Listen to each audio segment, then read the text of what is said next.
3 years ago, a natural disaster occurred on Earth, forcing the familiar flora and fauna to undergo dramatic changes. Many people died, but those who survived soon gained the ability to control the monsters that appeared, and the most capable of these people were called trainers. Gao Peng, an 18-year-old orphaned high school student, dreams of becoming one of these gifted people, even despite his recent problem. Recently, Gao Peng began to often see strange system windows appearing out of nowhere in the air, but he believed that these were just hallucinations from stress. Returning home today, on the landing he suddenly encountered one of the many monsters, and then the strange system window instantly changed, giving its full description. As soon as Pen thought that this no longer looked like a glitch, a spider, almost larger than himself, rushed to attack. Previously, the teacher had told Pen that striped gray spiders were cute and gentle, but now it seemed that this was completely wrong. He ran screaming, trying to get away from the aggressive spider. However, it was incredibly fast, and still did not retreat, chasing him. Trying to figure out how to cope with the monster and survive, Gao Peng accidentally caught his eye on the system window with a picture of a spider, where it was written that its weakness was fire. Without thinking for a second, the guy took a lighter out of his pocket and threw it open right at the monster, causing it to burst into flames. Pen was already rejoicing at his victory when he suddenly saw that the fire from the lighter was too weak for such a monster, and he rose again, even more ferocious than before. But Pen was almost there. One more floor, and he reached the door of his apartment, shouting out the name Da Zi at the last moment. The door immediately swung open, and something huge, much larger than himself, threw the gray spider aside, saving Gao Pen. Having recovered his breath after the chase, the guy looked with superiority at the defeated spider trembling in the corner, because behind him now towered his own monster, much stronger and more dangerous. The defeated spider immediately hurried to retreat with great speed, the giant centipede instilling considerable terror in it. The 2-meter centipede, seeing that the enemy had escaped, changed its form to a non-combat one and began to demand to be fed through a telepathic connection with Pen. The guy, glad that the recent nightmare was over, patted his pet on the head and retired to the kitchen to prepare food for them. Thanks to his excellent cooking skills, he quickly prepared a delicious, nutritious dinner, leaving his pet delighted. Watching him eat, Pen was surprised to notice a new line in the system window that he had not seen before. This was an opportunity for evolution for his pet from a general level to an advanced one. This news delighted the guy, and he promised that he would definitely upgrade his pet, immediately starting to look at the requirements for evolution. Most of the materials were not difficult to obtain, but the need for the Thunder Monster core stumped him since its price was a whopping 10 credits, equal to 100,000 coins in modern currency. Having become an orphan after his parents' accident, Pen received a payment from the state of 20 credits, of which there are only 11 left at the moment, but he could not spend everything he has on evolution. The guy was gnawed by resentment for the inability to use the most valuable information only because of a lack of funds. And at that moment, he had the epiphany that he could use the information from the system to become an outstanding coach and no longer worry about waste. Pen remembered the teacher's words that the trainer exam would be held tomorrow, and he hurried to register, becoming one of the participants at the last moment. On the morning before the exam, Gao Peng stopped by his neighbor Tang Tang, asking him to take care of his pet while he was away. The girl kindly agreed to help him, but as soon as the guy left, she was overcome with bewilderment as to why Pan needed a monster with average skills. Tang Tang immediately hurried to make a call, reporting to a certain man that Peng was stubbornly fiddling with the useless purple centipede left to him by the man's parents, daughter, and son-in-law. The girl also assured her interlocutor that Pan was safe next to her, recalling the part of the matter that was unfinished by the man. After finishing the conversation, the gray-haired man was angry. He threatened his secretary that his employees only had a few months left to complete the task. However, no matter how formidable the chairman was, as soon as he remembered his grandson, he began to dream of meeting him as soon as possible after completing his work for this year. Meanwhile, Peng had already arrived at the exam site, looking around at the crowd of people surrounding him and marveling at the popularity of the coaching profession. At some point, he was called out. It turned out to be his aunt with her daughter and son, who was about to try to pass this exam for the 4th time. They were extremely surprised to learn that this time Peng did not come as a spectator, but also decided to try his hand as a coach. But despite his rather young age, the woman was glad that he decided to participate and began to encourage him. Hearing this, surrounded by 2 guards, the unpleasant man nearby began to mock that trash like them wanted to be a coach. But upon hearing Pan's easy retort that passing the exam depends on the level of intelligence, not wealth, he was deflated and left, because he had already failed 4 such exams before. They were interrupted by a sudden noise, signaling the opening of the monster breeding exam and inviting them to enter the building. The man who greeted them, Feng Shu, was a scholar of Chang'an City and the chief examiner, and it was he who told them about the stages of the exam. The first of these was a written test, selecting those who could pass to the second stage. In the task, they were given 3 short videos of a monster, after watching which they had to describe it in detail. A video appeared on the projector with a monster of impressive size hidden in the water, which was visible only in a silhouette, sharp fins and eyes glowing with a bright blue light with a pattern on its body. Before the participants had time to really look at the creature, the screen went dark, indicating the end of the video. The designated time for description of 20 minutes caused the participants to panic, because they did not even have time to look at the monster shown to them. One of the few who felt confident was Gao Peng, because with the help of the system, he was able to find out all the information he was interested in. The descriptions of the next 2 monsters from the videos also did not cause him any problems. Gao Peng was absolutely confident in his answers when it came time to submit his papers and looked forward to the results. An hour later, the examiner began to announce the names of the participants who passed the written test. Among those named were his aunt and the unpleasant man with whom they had crossed paths earlier. But Pan's name was not mentioned among those listed, and the unpleasant man did not miss his chance to gloat. Meanwhile, the guy was sitting on pins and needles. He was panicking, wondering that these systems could be wrong. The next thing the examiner asked the audience was who among those present was Gao Peng. Not expecting this, the guy responded a little embarrassedly, raising his hand. The examiner began to applaud, because he did not expect that the candidate who received the highest score for the written part would be so young. The rest of the participants were perplexed. They could not believe that such a young man had passed the exam, and even managed to score the highest score. Those few who passed the written stage were led from the classroom by examiner Feng Shu to the hall to take the practical stage of the exam. The man explained that in the rooms behind him, there were monsters that the test subjects needed to force to evolve within a week. To pass this stage, all kinds of materials for evolution were also provided, which could be used in limited quantities free of charge to those who passed. Those who fail will have to cover all costs for materials themselves. After the task was announced, the participants began to draw lots for the room number of the monster that they would get. The effect of unpredictability worried Pan. He could only hope for luck. He didn't notice the invisible beast in the box of lots, or the grin of one of the examiners. As a result, Pan got room number 10, and his aunt got room number 6, and they went towards their rooms. Feng Shu announced the official start of the practical exam. Having reached room number 10, Pan greeted its guard, who said that you could contact him if you needed anything. As soon as the issued pass was applied to the lock, the door swung open, and a simply murderous aura of the beast came out of it.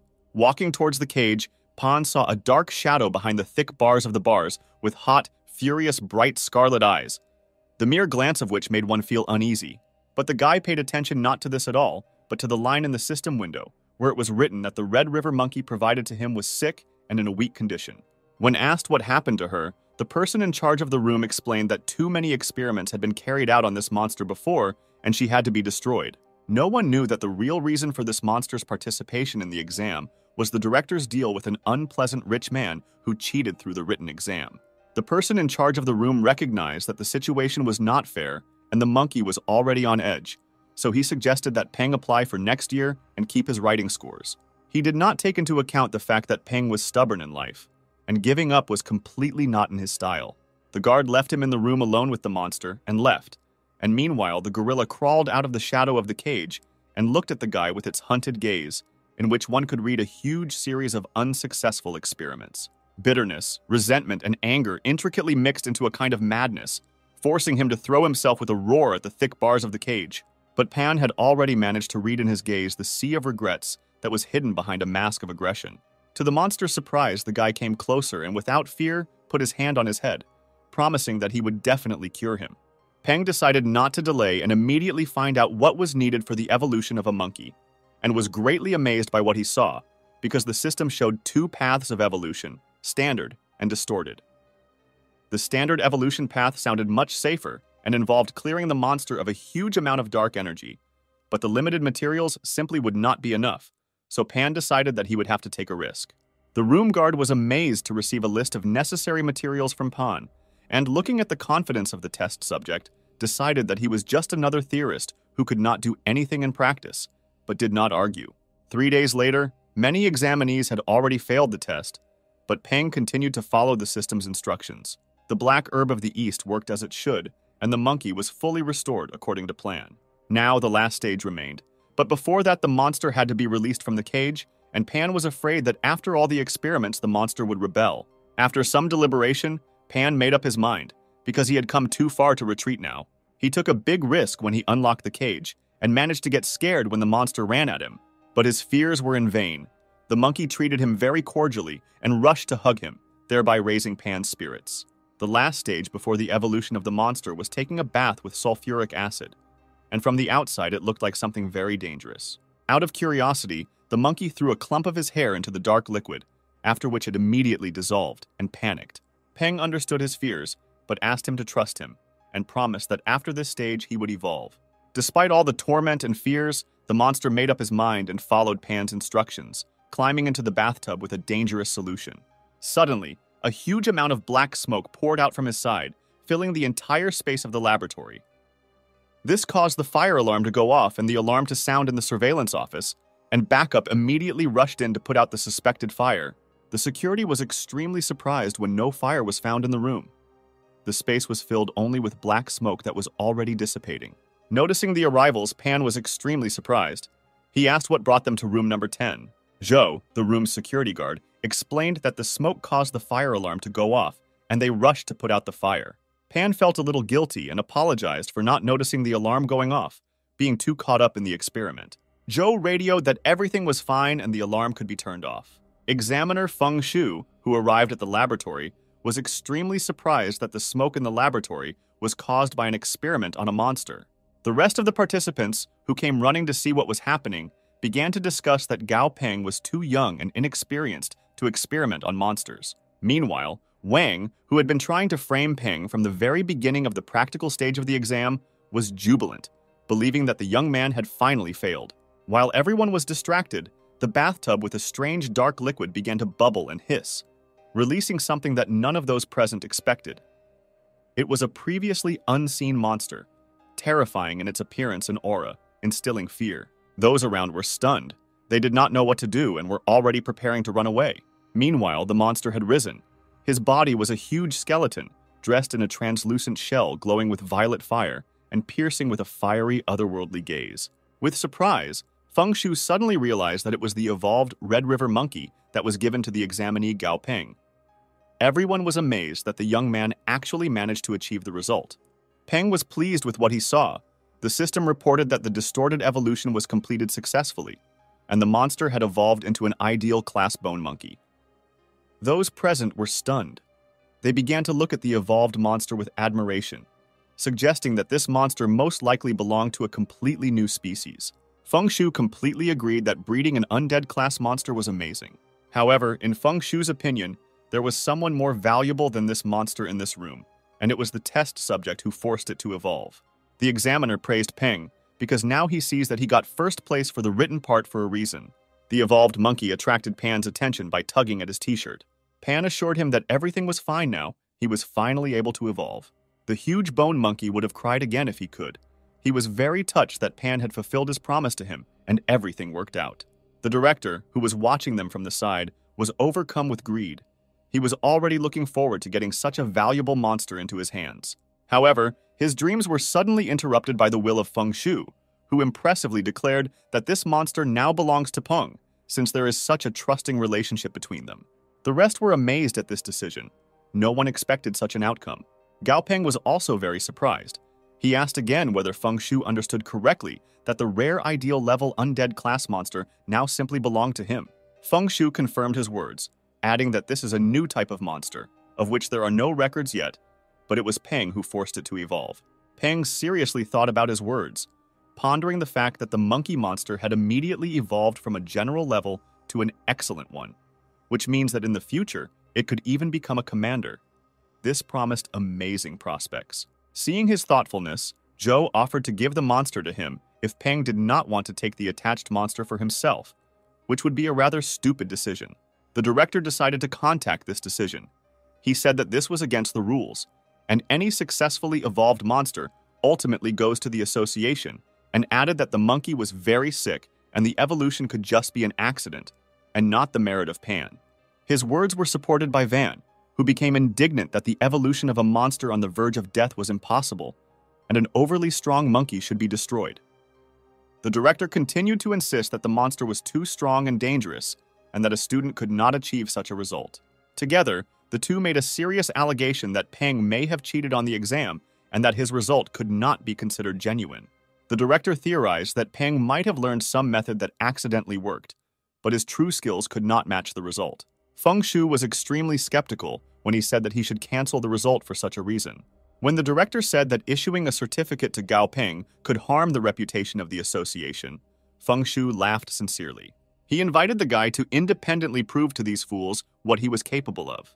Peng said that he came to the association to obtain a license and not to prove anything to anyone, and expressed that disbelief in the result of a younger and more talented coach is a rather pathetic behavior. Peng began to explain that the name of the monster Red River Monkey comes from their habitat, but the monster's attribute has nothing to do with water. However, judging by the monkey's condition, the previous test subjects did not know this and loaded the monkey with the water attribute and yin energy in hopes of evolution, although yin is the monkey's main weakness. Wang was outraged that Peng was wrong, and the Red River Monkey's main weakness was the wood attribute, but Feng Shu clarified that according to research, Peng was not wrong. Peng continued to explain that due to many experiments, the yin attribute had become too ingrained into the monster's structure, and it was too problematic to remove it, so he took a different route.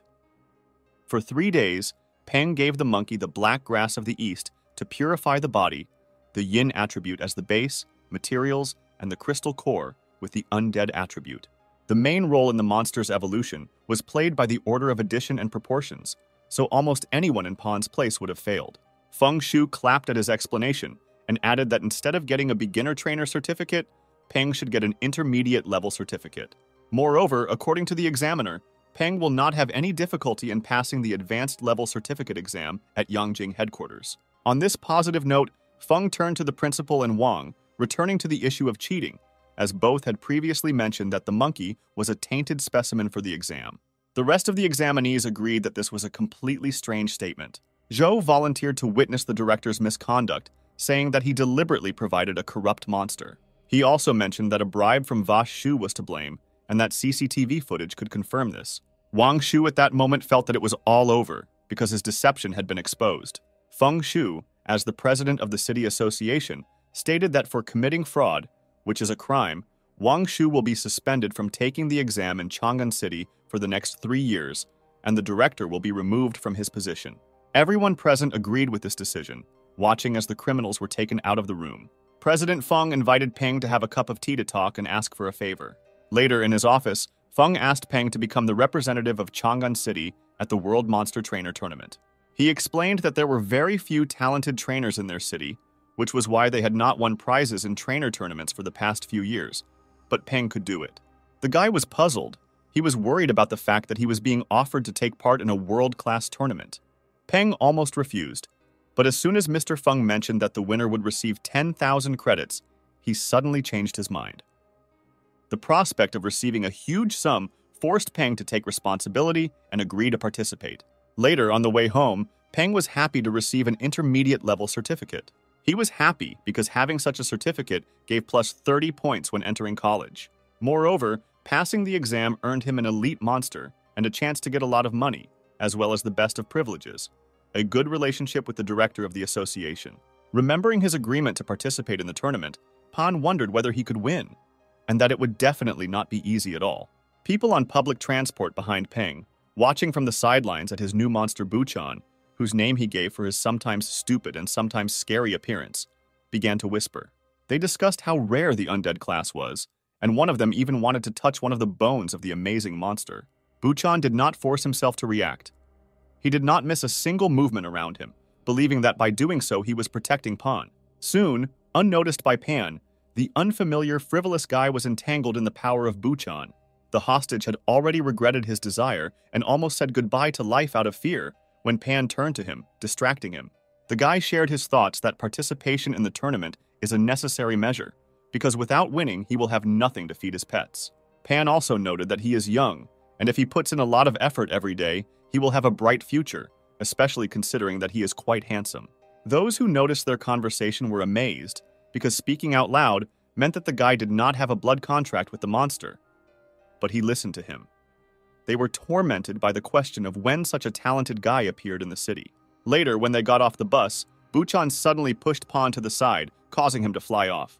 The monster deflected something flying towards Pan, protecting its master.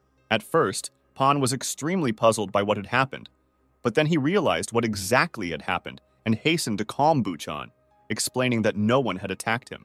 He immediately noticed that the object flying towards him was Dazi, his purple centipede, so he rushed to introduce it, but was very surprised.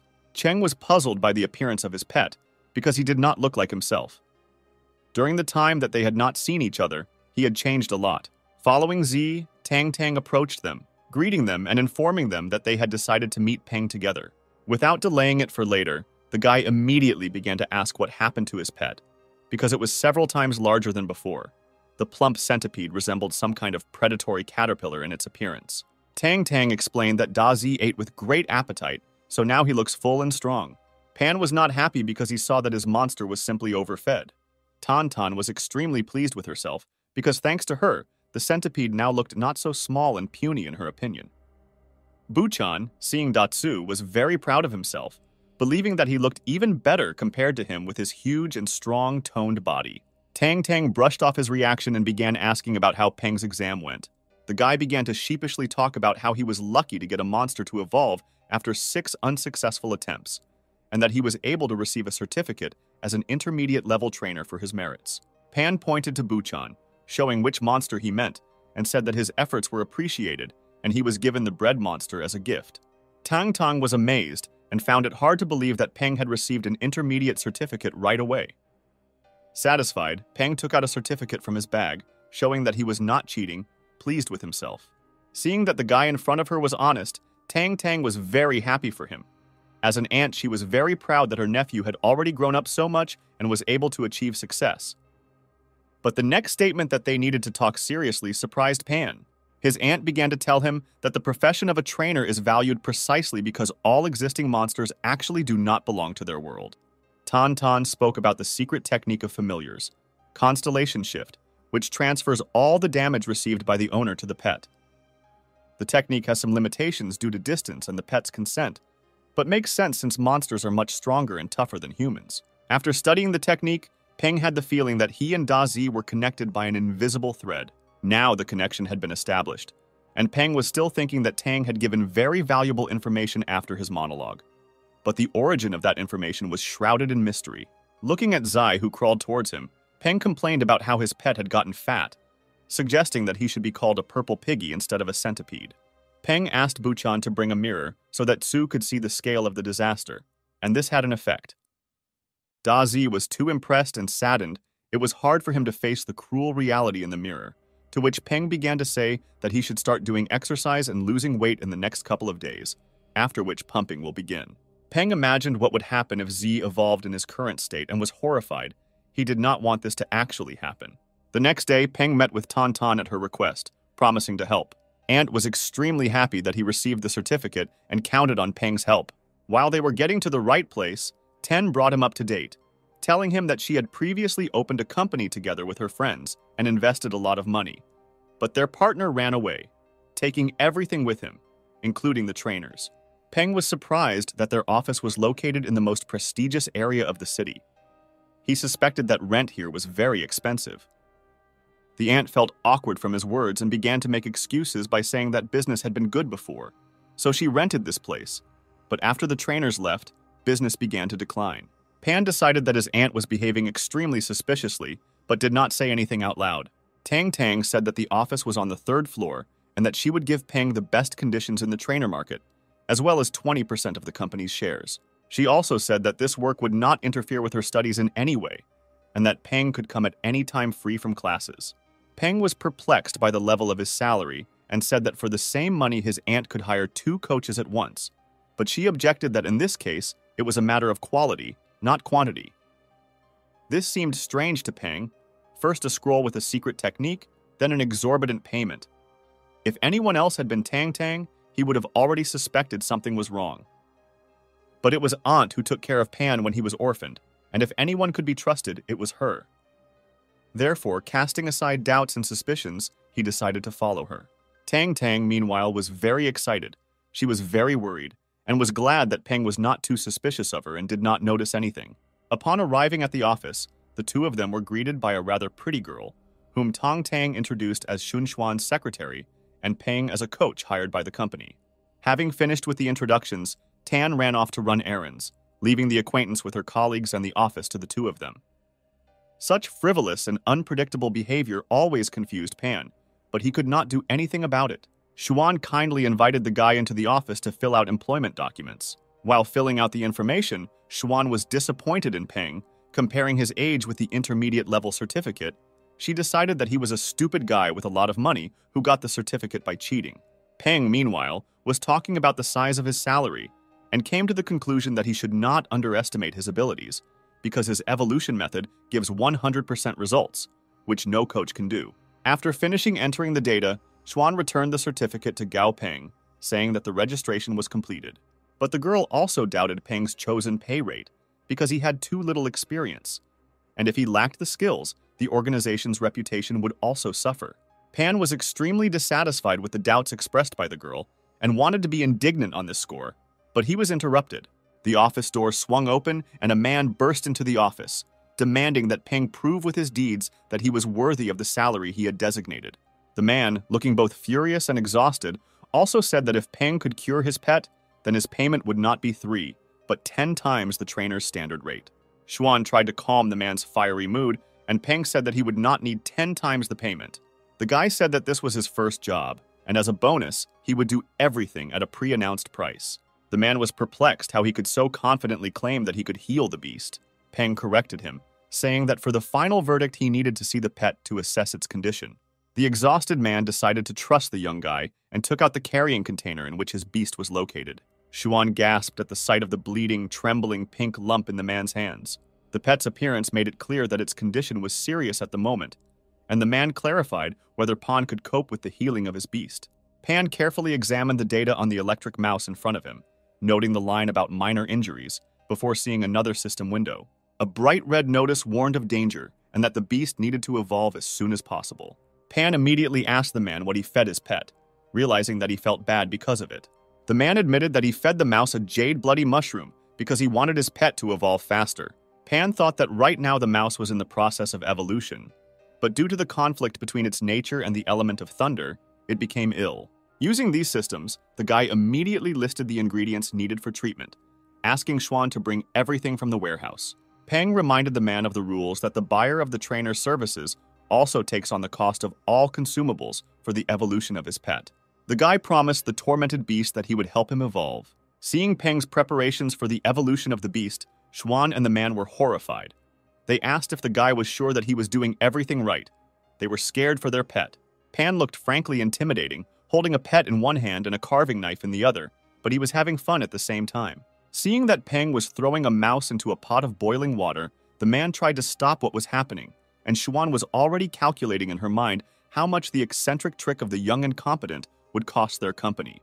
Peng, after stirring the contents of the pan, offered to try rat soup, which nourishes yin and tones yang, which made the man even more horrified. Seeing his reaction, Pan explained that he was just joking to defuse the situation and showed that everything was under control and the man's pet was fine. The guy showed that the pan was not soup, but a medicinal bath for a pet, and that heating was needed to maintain the healing properties of the ingredients. The man silently tried to calm down while Pan continued to joke in his sophisticated manner. The man could only hope for a good result, thinking that there were only 2 famous and experienced trainers in their city, and their services cost incredible money. 10 minutes later, the man began to worry because the result was still not visible. Pan reassured him, saying that everything was almost ready and the pet should soon evolve. Just a couple of moments later, thick smoke suddenly poured out of the pan, causing the lid to jump to the side with a loud sound. At the bottom of the pan, already without the tincture of medicinal ingredients, the changed pet curled up into a ball. Having just woken up, the mouse immediately jumped out of the pan, began rushing around the office and causing destruction, thereby driving Xuan into horror and into delight the man. The evolution was successfully completed, and the Thunder Mouse became an ideal class dual attribute, bloody electric mouse that could become a commander in the future. The educated man immediately apologized to Peng for being suspicious of his abilities, appreciating the result with delight. Peng immediately gave the man a check with the price for the damage caused to the office and the services provided, without receiving any objections from the happy man. After receiving the payment, Peng asked Xuan to send him home the materials from the list prepared in advance, subtracting the cost from the salary received. The man, beaming with delight, turned to Pan, saying that he had another pet and that he would like to make another appointment with the guy for tomorrow. The man also said that the price is not a problem for him, and he will pay triple. Peng was even a little embarrassed to refuse him, but he explained that he would be busy with training classes the next day, having received from the man the assumption that these were courses from the association. But Peng objected to him, explaining that this was a normal third-year class in high school, and left explaining that he still had homework to do. The man was amazed at the revealed truth, while Xuan finally understood why Tang Tang had recently bought this expensive office and fired all the coaches, telling her to keep it secret from Gao Peng. The guy turned out to be not a stupid rich man. Tang Tang, meanwhile, was enjoying a glass of wine at home as she twirled a good-quality crystal core in her hands. Without thinking twice, the woman handed the core to the invisible beast behind her, ordering it to be taken home to Gao Peng. The pet got to the window of the guy's apartment, and making sure that no one noticed him, threw valuable material into the room. The fallen crystal was immediately discovered by Da Zi, who was interested in the unusual object. Buchan wanted to stop the frivolous centipede, but it was too late. Datsu ate the thrown crystal, which he immediately regretted. Gao Peng, walking home, dreamed that in the future he would be able to upgrade his pets to the epic class, when he suddenly heard a roar coming from the window of his apartment. He immediately ran home, realizing that something wrong had happened. Running into the apartment, Peng saw Da Zi rolling on the floor, clearly feeling unwell. A system window that popped up in the air notified that evolution had been launched due to the absorption of the crystalline core, which greatly surprised Peng. He could not understand where and when his pet could absorb such an expensive material. Peng's suspicion immediately fell on a certain person, his aunt Tang Tang. From the woman's reaction, it was immediately clear that she was to blame for what happened. Peng became indignant that she fed the crystal core to Da Zi without his knowledge and asked why she did it. Tang Tang did not voice out loud that she did so because Peng would refuse her help, and quickly and awkwardly changed the topic of conversation. The aunt returned the bags of groceries to Peng, which he had left in the middle of the road when he realized that something had happened at home, and ran away before his nephew could say anything in response. The next moment, Peng slapped Da Zi on the head and told him that the insatiable pet should no longer drag anything into his mouth, threatening him. Having come to terms with the situation, Peng pulled himself together. It was necessary to complete the evolution process as soon as possible. The guy found in his supplies a purple poisonous flower, which, when crushed, should help the evolution of Da Zi. Pan crushed the found ingredient in a blender and poured the resulting liquid into the pet's mouth. The changes happened immediately. Da Zi's body immediately shone with the golden light of lightning. His horns lengthened, and his eyes began to glow scarlet. The evolution was successfully completed, and a new, more advanced version of his pet appeared in front of Peng, a superior grade purple thunder centipede. Datsu immediately fell down exhausted, tired of the torment he experienced before the evolution, disturbing the compassionate Buchan. To keep him from being sad, Pan treated him to a specially prepared treat.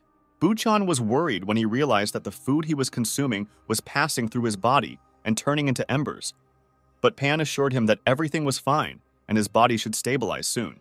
When Da Zi woke up, both of his friends were already sound asleep, exhausted by the events of the day.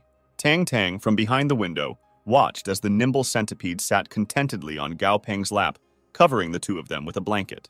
At this wonderful moment, Peng did not know that big changes were soon awaiting him, discussed with the school principal.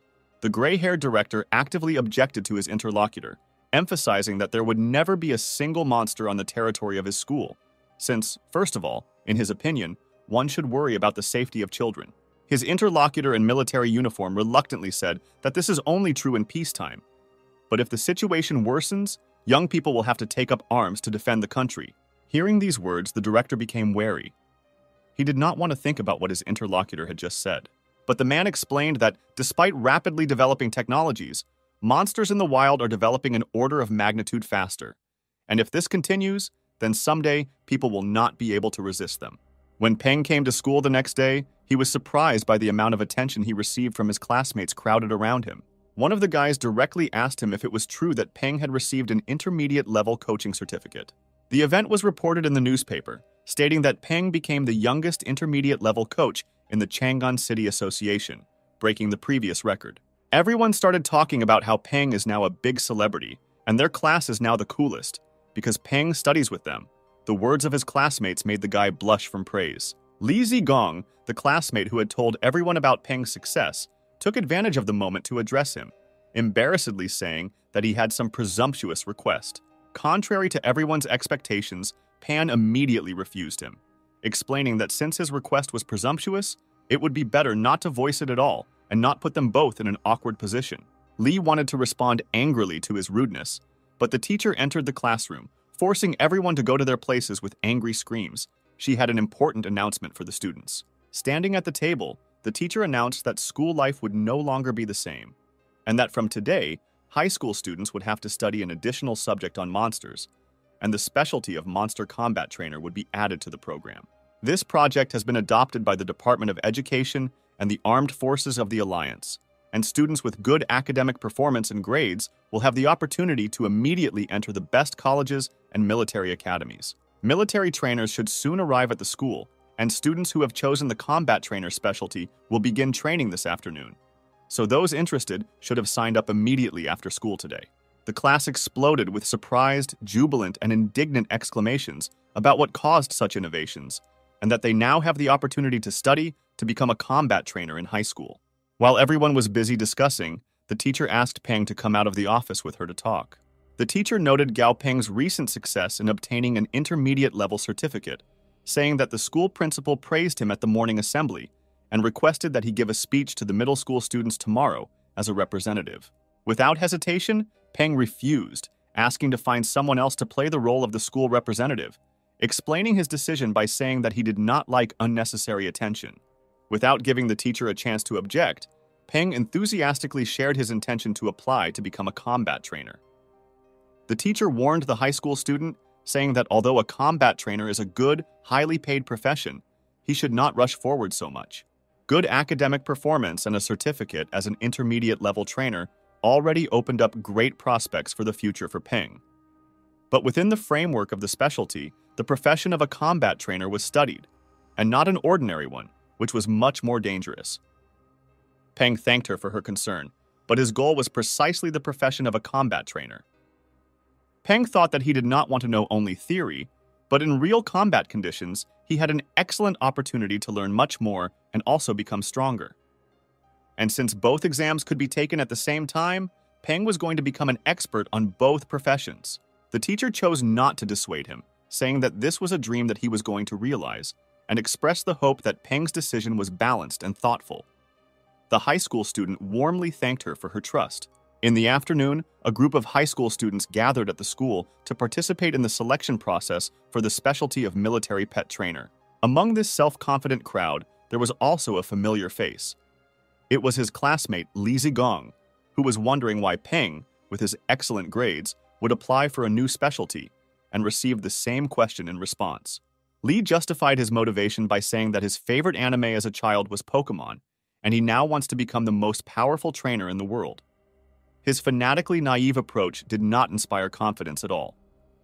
Tired of listening to his nonsense, Pan went towards the people crowded around the stage. He arrived just in time. The colonel was about to begin his speech. Someone from a crowd of school children said that there was nothing special about the big guy on stage, just a mountain of muscles.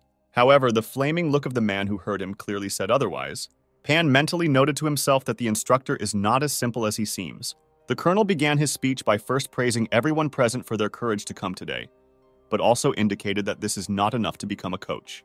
The man passionately, in an extremely rude manner, stated that without a strong mind and a steely will, even a trained monster would scare every sucker in here to the point of horror. The school children predictably began to be indignant that this statement was too rude and incorrect, as if they had never seen monsters in their lives. The colonel only grinned at this, realizing that words could not convey anything to them. Therefore, he presented to the public a real wild monster, brought with him for demonstration. The colonel ordered everything to be prepared for demonstration right now to one of his subordinates.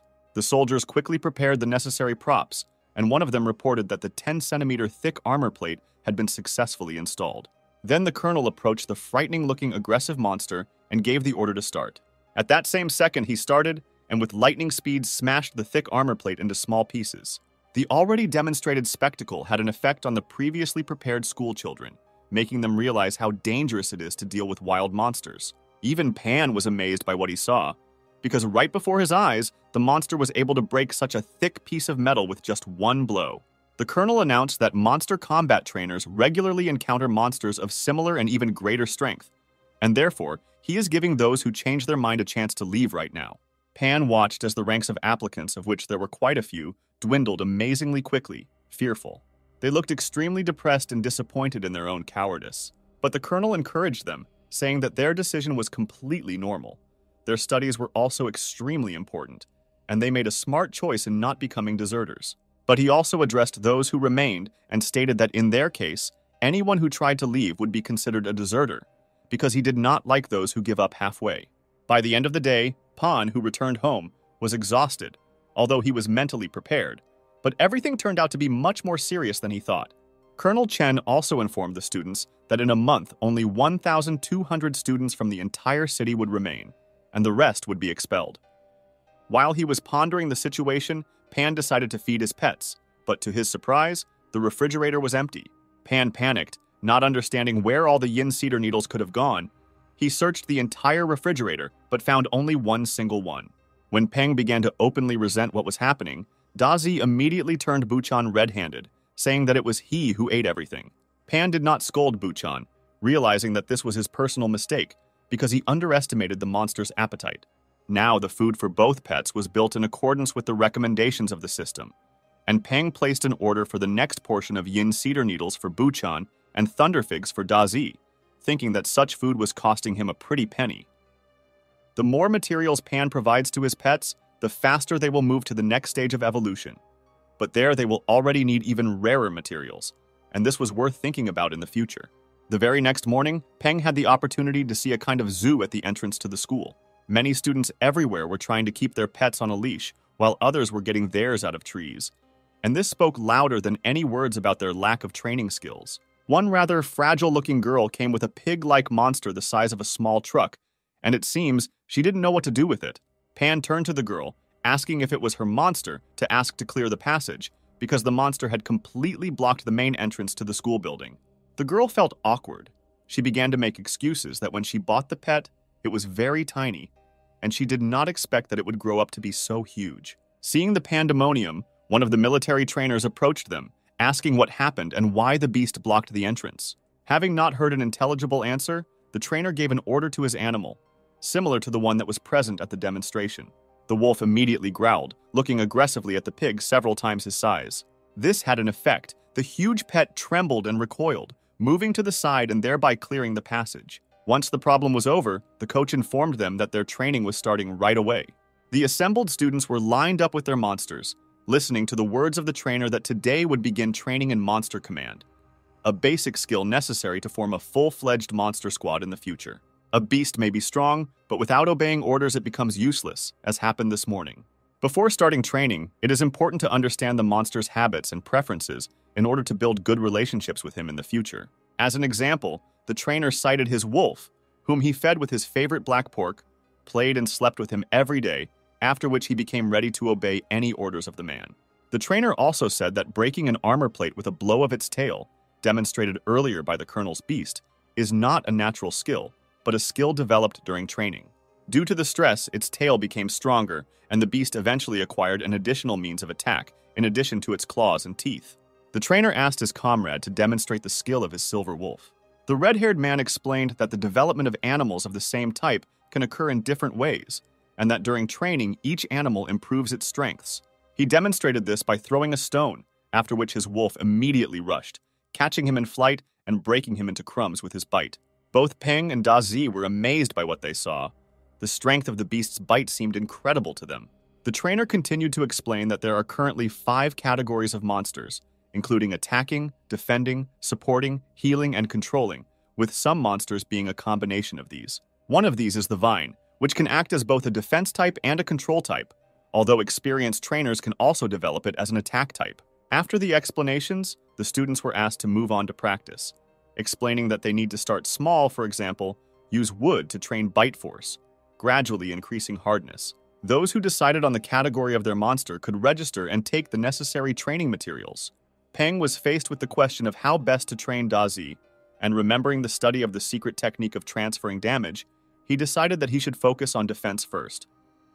Pan also thought about the monkey monsters he had seen earlier, carrying large boxes of educational materials, managing despite their size. This gave him the idea of a mutant monster, a fierce, fighting monkey, which has a ferocious and aggressive disposition, and therefore pays great attention to defense. From birth, the parents set an example for the cubs, forcing them to violently attack first trees and then rocks with the help of their bodies. This approach leads to injury, but the skin becomes stronger as it heals. Therefore, in adulthood, fighting monkeys have a muscular and tough body, due to hardened, calloused scars that form a kind of armor. Peng decided to use this approach to improve the defense of Dazi, and selected training material suitable for this. Returning to the training field, Peng informed Dazi that he had found an excellent way to train. Pulling out an auxiliary object from behind his back, Pan said that it was better to bleed to death now than to bleed in the future. With the statement that learning is hard, fighting is easy, Pan grabbed the sledgehammer with both hands, promising that he would try to be gentle. Frightened, Dazi immediately ran away, trying to escape from the torture destined for him. After this, Peng was forced to rush after the pet, explaining that this was all for his own good, until he managed to stop Dazi.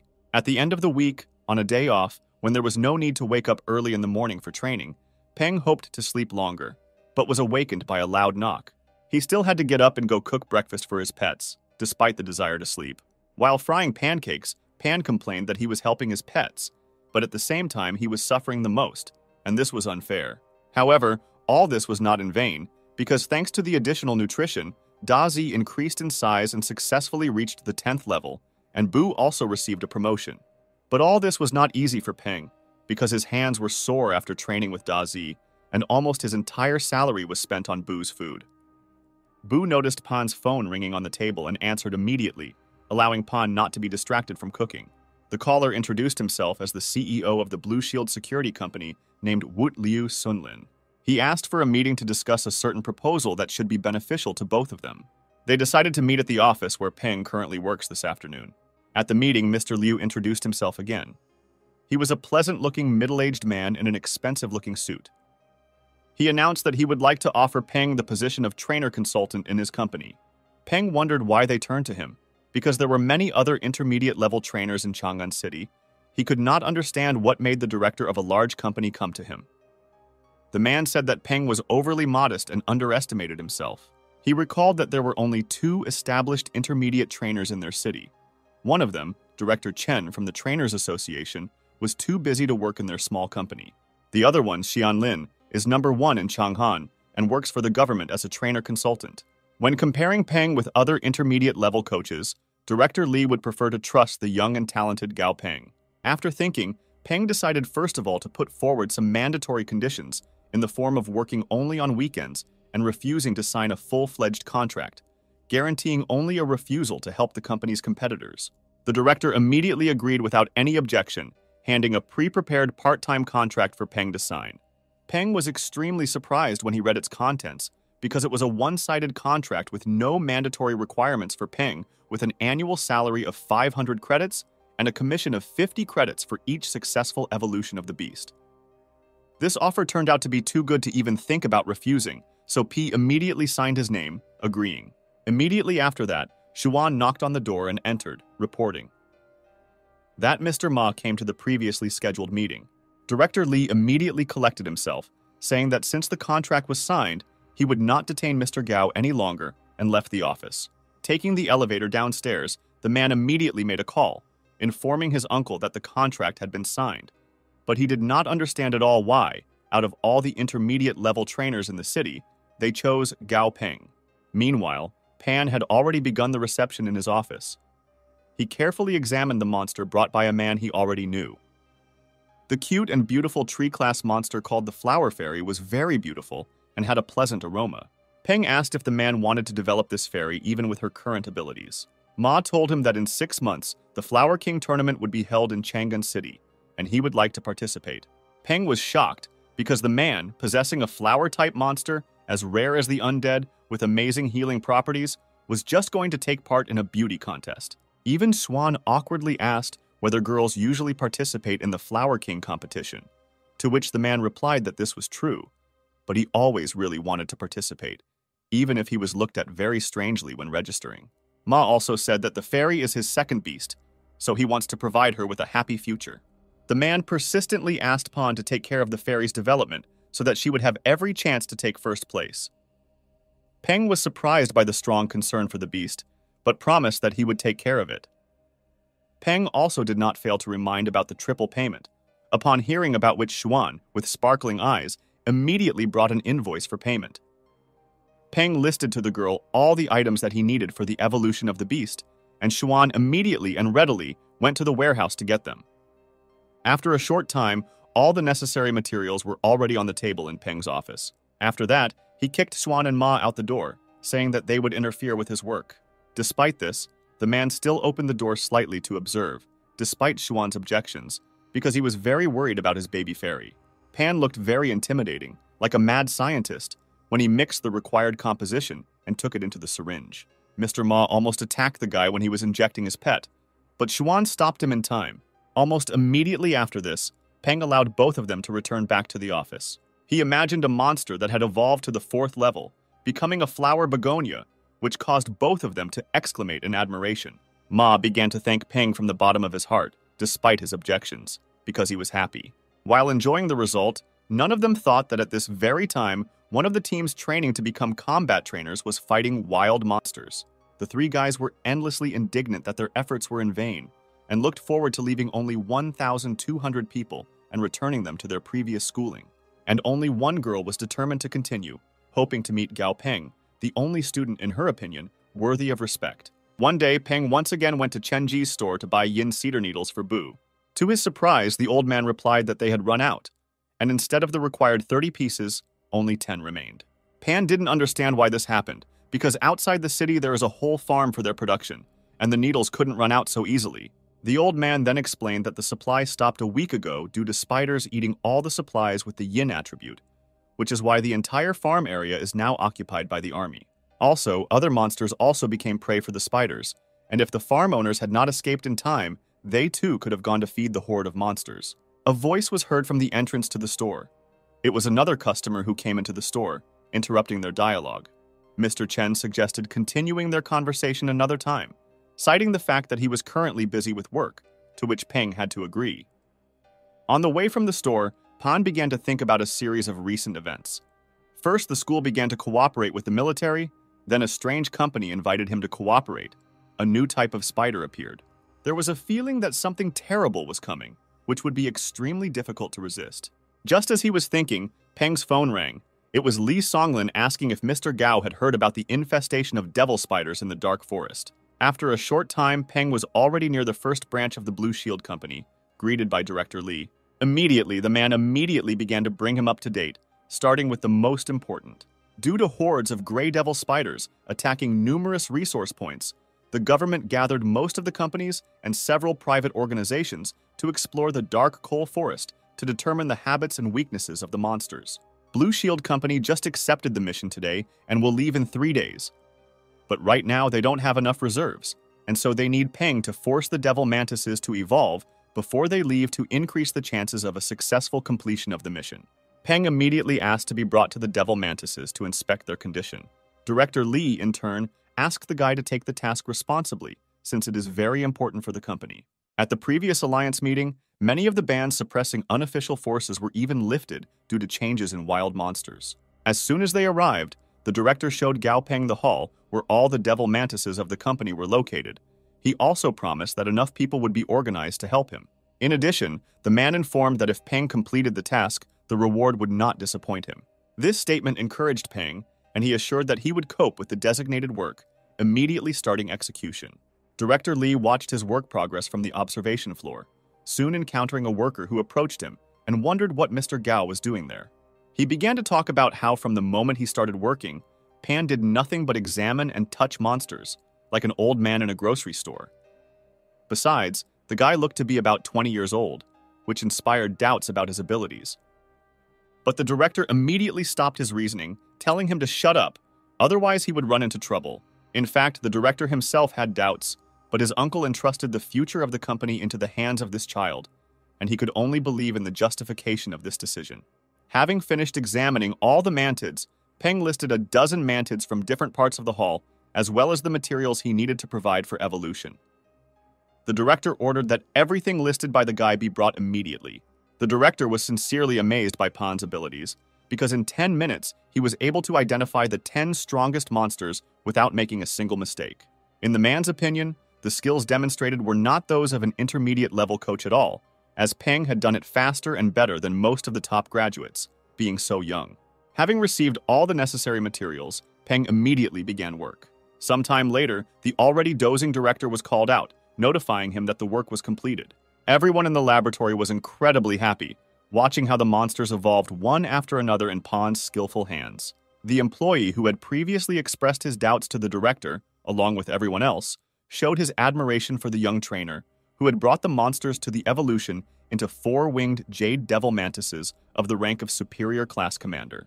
Now Pan looked in the eyes of those around him not like an unpromising schoolboy, but like a real treasure. Later, Peng focused on his personal training with Dazi, and his pet showed increasingly good results. As a reward for his efforts, Pan treated the pet to his favorite dried insects. But against the backdrop of his personal victories, the laughter of other students suddenly sounded. Many of them became completely lazy and began to simply leave training without a twinge of conscience. And the teachers simply ignored this, helping those who were trying to achieve progress, which in general was a fairly logical decision, because people without an understanding of the discipline would hardly be able to fight effectively during hostilities in the future. Unexpectedly, a very tall girl named Mu Taiying approached Peng, saying that he was excellent at training his beast. The big difference in height greatly embarrassed Pan. He couldn't help but think that if she were a man, she would definitely be popular with girls, but out loud he only thanked her for the praise. The girl approached Pan to tell him that she would like to unite into one team. She explained that in the later stages of training, there would be doubles matches with mandatory grading at the end, so she would like to team up with someone who is committed to training. The girl's words impressed Pan a little, but first he needed to evaluate her beast, which he reported. The girl immediately called her pet, and a huge iron rhinoceros ran up to them. Taiyin shyly introduced the monster as her baby, patting her on her huge armored side. This sight shocked Peng and Dazi to the core, because the monster was simply huge. Also, before starting to cooperate, the girl warned that her pet, Lianzi, is very timid. Due to excessive timidity, they decided to focus on defense, because Lianzi's character is not at all suitable for an attacking type, but she has tough skin and a high pain threshold. Peng carefully considered the proposal to unite them into one team. He saw many animals here, but almost all of them were of the ordinary class, and only a couple of dozen were excellent. And there were only 2 ideal ones, and one of them was the iron rhinoceros Taiyin. After some thought, Peng came to the conclusion that if there was protection, Dazi could develop poisonous attacks and impressive speed, thanks to which an ideal duo could be formed, having both a sword and a shield in the team. While Peng was thinking, the girl decided that Peng was hesitant and did not want to cooperate, so she prepared to leave. Pan stopped her, saying that he agreed to cooperate and wanted to form a team.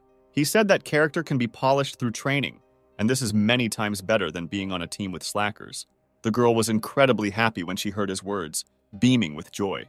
She became extremely zealous in thanking Pan with 2 intense and strong handshakes, to the point of discomfort.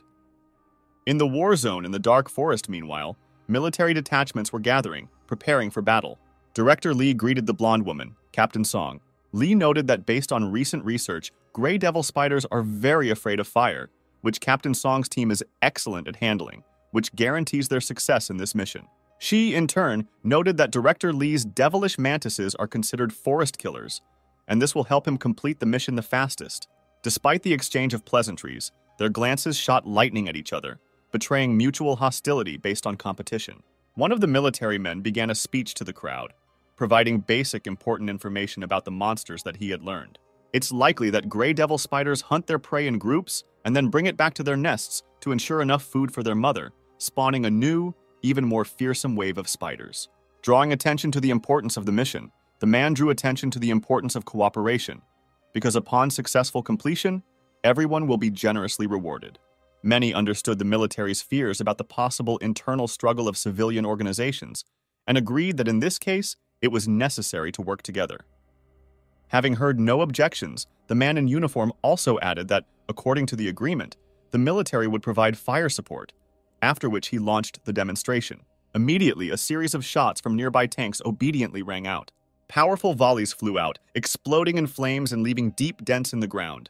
Director Lee noticed that, after pretentious words about cooperation, the military suddenly decided to simply show off their weapons.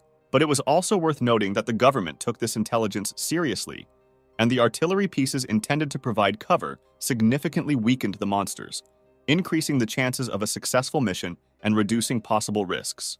Song was indignant that it was not for him to talk about the risks, having 8 commander-rank monsters with him, provided that in most organizations there are no more than 3 of them. Director Lee just laughed with superiority, answering out loud that most people hide their trump cards, and their company is too honest for such a farce.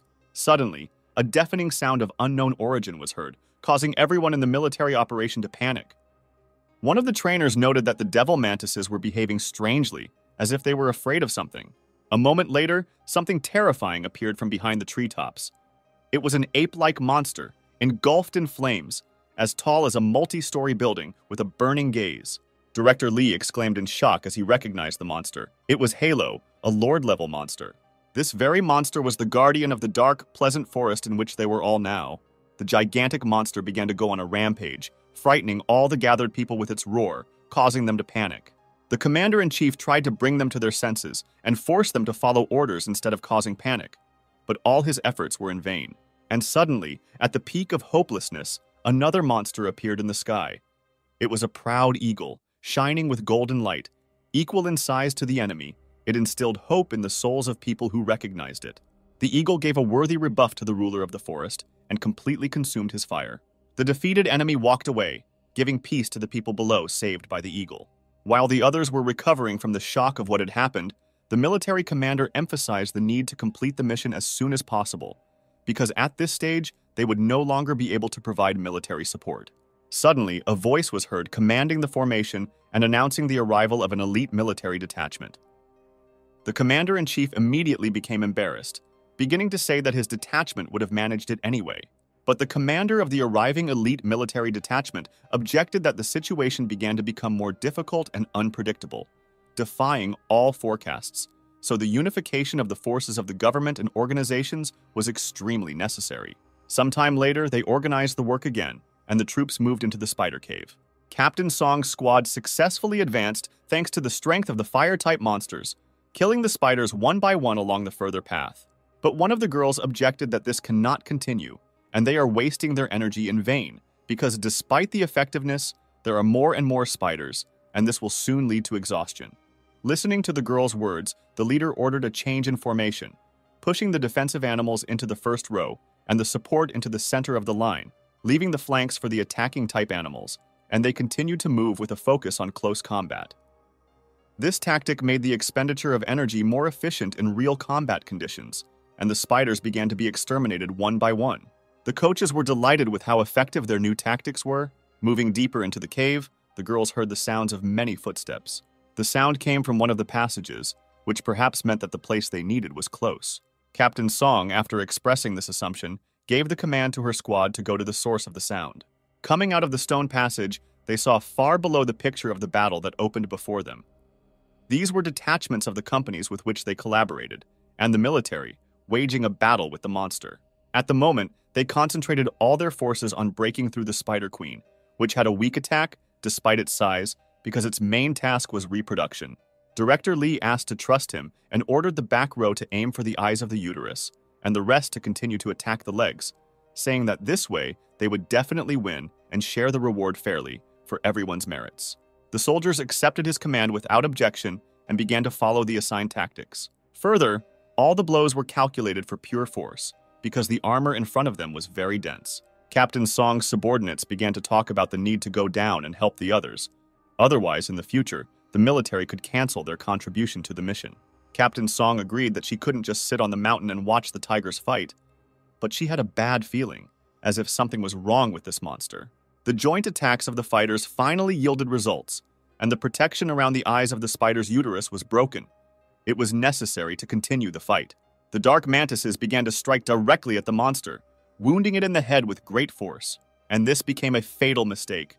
The wounded monster went berserk and roared, causing the squad to fall from the heartbreaking sound at that very moment. No one remembered who exactly said that the Spider Queen had no attacking abilities, but it was obvious that this person had greatly miscalculated, exposing everyone who was now in the cave. Hearing about this, Director Lee suddenly saw something strange, a golden light surrounding the monster, which was the ruler's halo, which caused the man to panic unaccountably. The director immediately jumped on one of the mantises and, shouting that they had interrupted the process of evolution of a monster at the peak of the rank of commander, ordered everyone to escape from the cave as quickly as possible if they wanted to stay alive. The military, who remained outside waiting for the squad to return from the mission, began to worry that the squad had not returned for more than 3 hours, but they were allocated 5 hours for the mission, so it was too early to panic. But one of them suddenly saw a shadow towering over the forest, glad that someone had returned, which means the mission should already be completed. However, the commander immediately noticed something strange in the fact that there was only one approaching object. He instantly commanded his subordinates to prepare for battle, preparing for the worst. Director Lee, riding a praying mantis, began waving his hand and shouting that he belonged so that they would not shoot at him. As soon as the mantis landed, the man immediately fell to the ground. His legs could not support him at all, and one of the soldiers ran closer, asking what happened and where everyone else was. The director suddenly grabbed the soldier by the tie, indignant that the government sent their teams to the slaughter to fight the Spider Queen at the peak of the commander's rank. He was furious at the situation. The commander approached them and asked them to calm down in order to explain properly what happened. The director reluctantly released the soldier, and having calmed down, explained that while exploring the cave, they met a Spider Queen and attacked it. But it turned out to be in the process of evolving to the rank of Lord, and even the best monsters of the squad could not cope with it. The commander addressed the group of people with him, outraged that their government research had given false information about the Queen Spider having no fighting power. Another figure suddenly came out of the forest. This man turned out to be the head of a special military detachment, who was also overtaken in the cave. The commander immediately asked him about the situation. Where was the Queen Spider, and whether they were chasing him? To which the man replied that the spiders had chased the rest of those who had escaped, who scattered in different directions and disappeared into the forest. After that, everyone broke into groups, discussing what happened and deciding what to do next. The commander said that if he had known about the real state of affairs, he would have sent more people and artillery. If it had been possible to capture the Spider Queen and train it properly in the military zone, it would have significantly strengthened the military district. But now it was completely useless. That's what worried the commander, unlike the director, who was worried about the fallen people. But now the commander did not see a problem in the existence of the Spider Queen in the forest, considering her only garbage, because just as two tigers cannot get along on the same mountain, the ruler of the dark forest will not allow her to live. Meanwhile, Peng observed the result of Dazi's training, who smashed another obstacle to pieces, amazing other students and their pets with his skills. Seeing such fantastic results, high school students who did not understand the essence of coaching simply shouted at their students, telling them to follow the example of the cool centipede. In Pan's head, satisfied with the work he had done, was the story of Director Lee, who, on a government mission, met a monster at the peak of the rank of commander and 1 rank of lord, which was quite dangerous. He also thought that the body of a general class monster is worthless, while an epic class would be enough to buy good materials, so he should strengthen Bu and Dazi to lord rank as quickly as possible to increase their power in the wild. Promoting monsters will increase Peng's reputation as a trainer, in which case it is worth going to Yanjing City to get an advanced monster trainer license and expand your capabilities. Bu has already reached the 14th level, but unfortunately, buying yin cedar needles anywhere is not yet possible, and the supplies at home are exhausted, and now Bu sits near the refrigerator all the time and looks at it sadly. Dazi also progressed a lot, reaching the 13th level. Pan was distracted from his thoughts by Taiying approaching. She brought Pan notes that she had taken during the training and development of her pet Lianzi. Peng decided that since they were teaming up, he should find out more about the protective abilities of the girl's beast, and her notes would help develop the ideal tactics for development and combat, as well as learn about her character. After looking at some funny comments among the notes, Pan laughed a little, but realized that Taiying was extremely serious. A voice was heard from the speakers located around the training field, announcing the need to gather in front of the podium and the cancellation of free practice. The trainer who met them announced that the first stage of training was over, and before the start of the next stage, some conclusions would be announced. And the coach began to mercilessly call the names of the students one after another, saying that each of them was disqualified, despite the dissatisfied screams and exclamations of the students. The coach clearly explained that during the training, each inspector monitored the students all this time, and the successes of each of them were noticed, as well as their absence. Special mention was made of a guy who was on his phone instead of working out, and a girl who fell asleep during one of the classes, which was simply incomprehensible.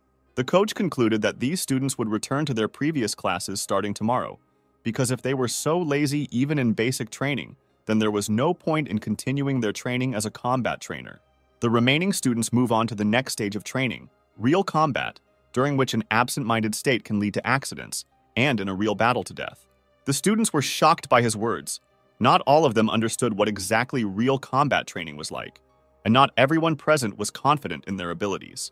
However, there were also those who turned out to be extremely self-confident about their abilities, first starting to show off their pets, exaggerating their merits, and then finding out among themselves who is better and why. The coach, meanwhile, said that there would be 5 people in each group, and an instructor would take care of each group, so we need to unite.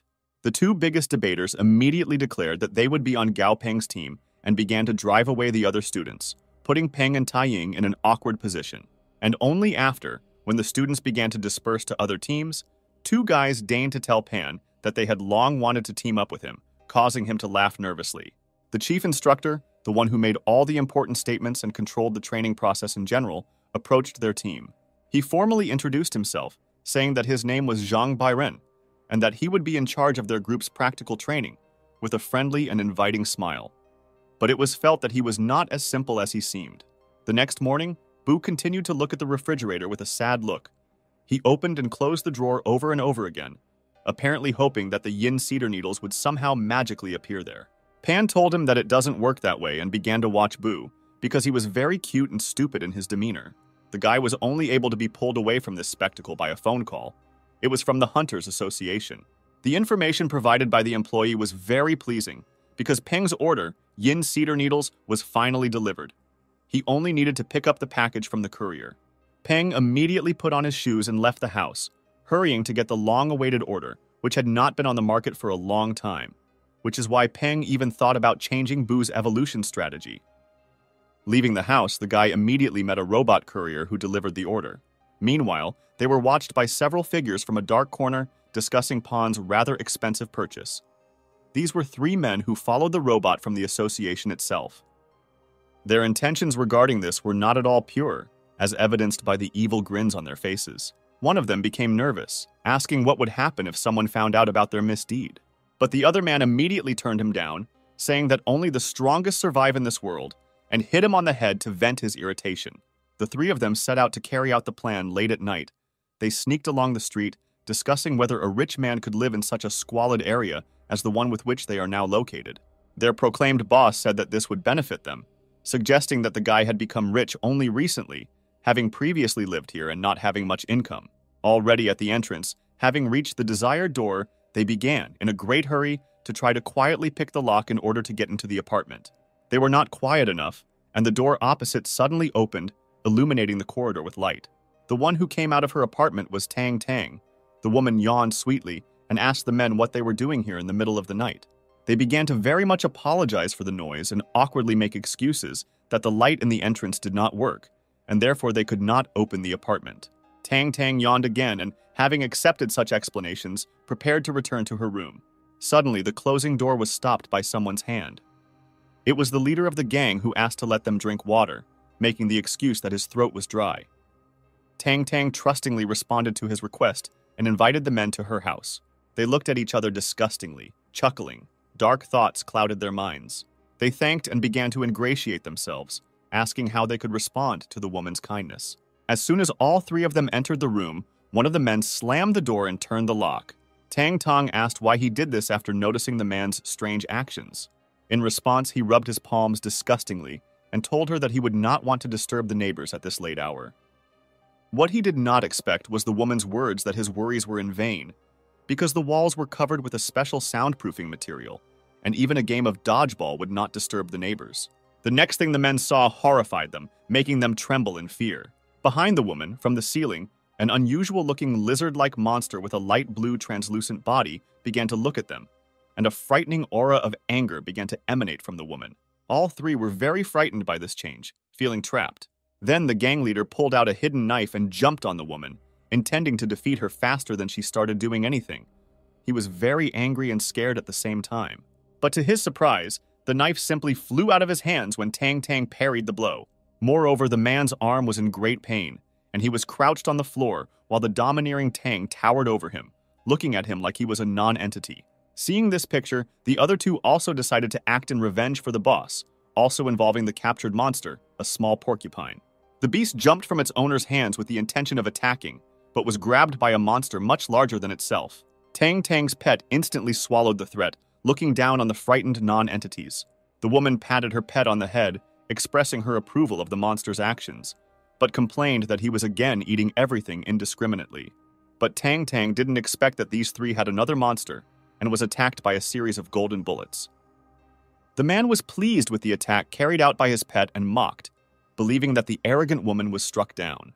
But imagine his surprise when he saw that in place of the torn nightie, perfectly smooth milky skin was visible without a single damage.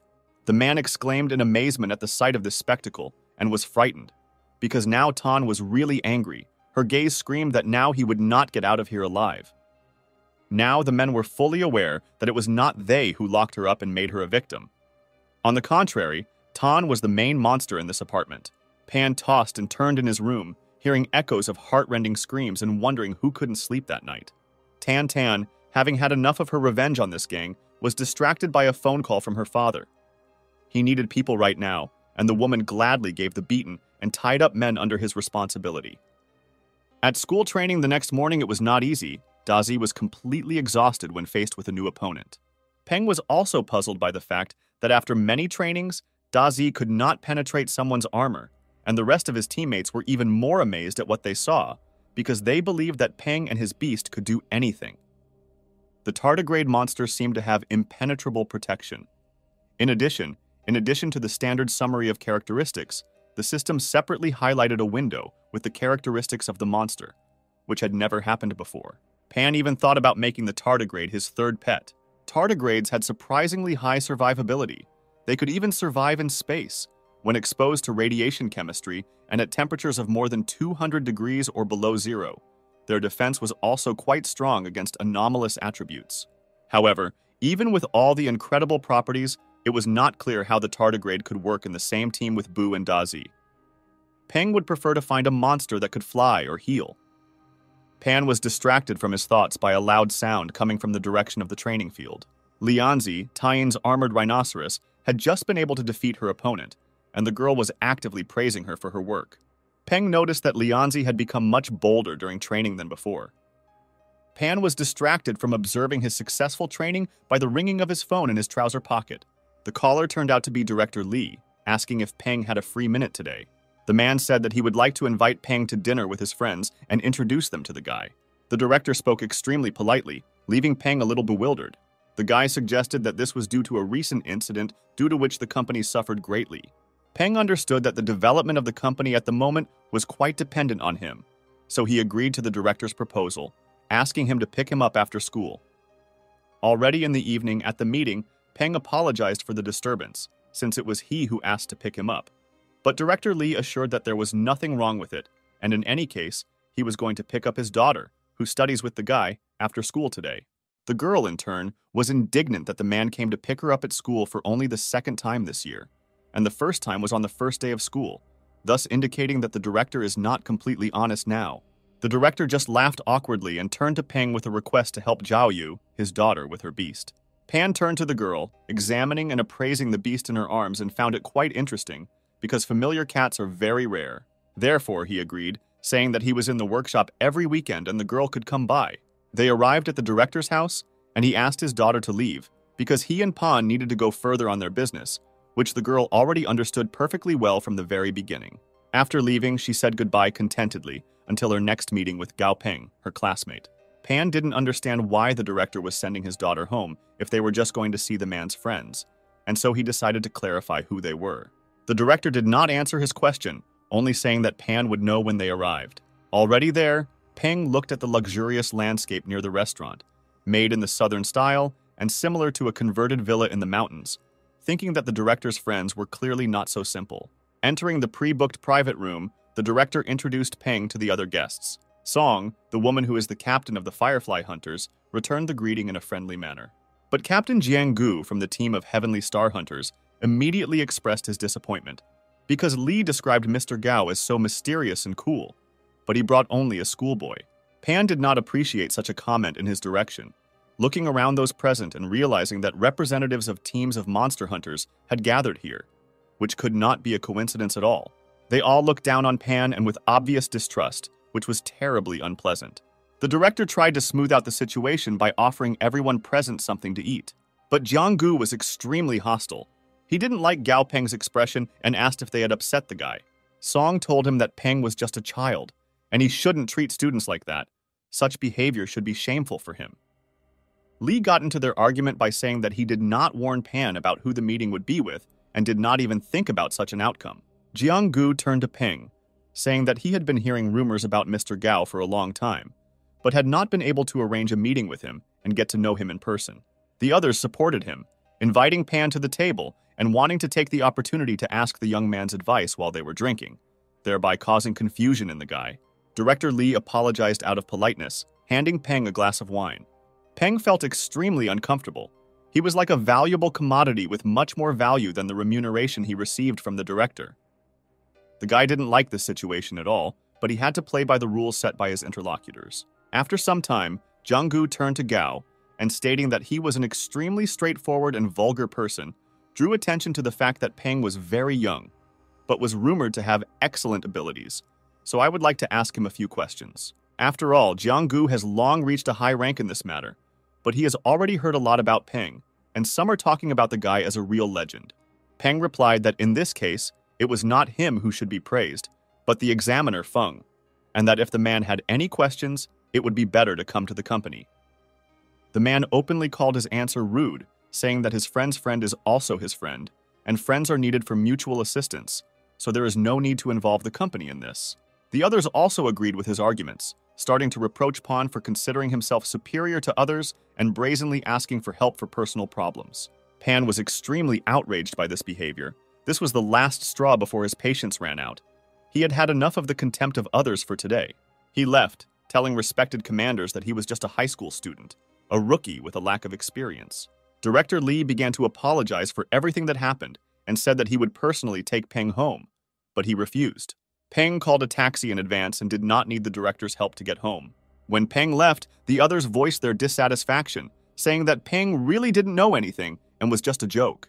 The director responded by saying that he had been very kind to all of them, but today they disappointed him.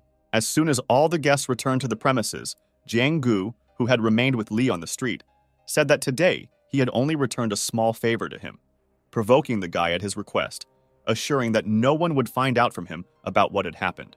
Director Li laughed, saying that there was no need to say that, because they were just friends helping each other. But Jiang Gu did not appreciate his words, answering that he did a mutual kindness, and now they are even. As he left, the man wondered why Gao Peng was helping the director so much if he was jumping out of his pants so that others would like him so much. As a result, Pan arrived home when it was already quite dark. Taking off his shirt, the guy turned on the TV to distract himself a little. The news reported strong side effects from the genome enhancement serum. After its introduction to the familiar, many cases of the appearance of malignant mutations were recorded, as confirmation of which display a rather unpleasant picture of a crippled monster on the screen. Due to unpredictable symptoms, it was recommended to abandon the serum, and it was also planned to stop selling it worldwide. While watching the news, Gao Peng's phone rang. It was Director Li again. Reluctantly, Peng answered the call, asking if the director wanted anything. The man apologized for ruining the evening, justifying that he should have warned about who the meeting would be with, but could not even imagine that those present would behave so ill-mannered. Pan chose for the best to lie that he was not angry about the current situation, thereby intending to put an end to the conversation. However, Director Li continued, telling him not to worry, because those who wronged Gao Peng also wronged Li himself. But Pan chose not to listen to his ranting anymore and simply ended the call.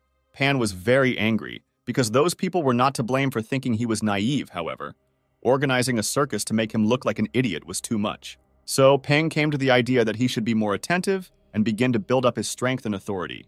Meanwhile, the following events continued to flash on the news.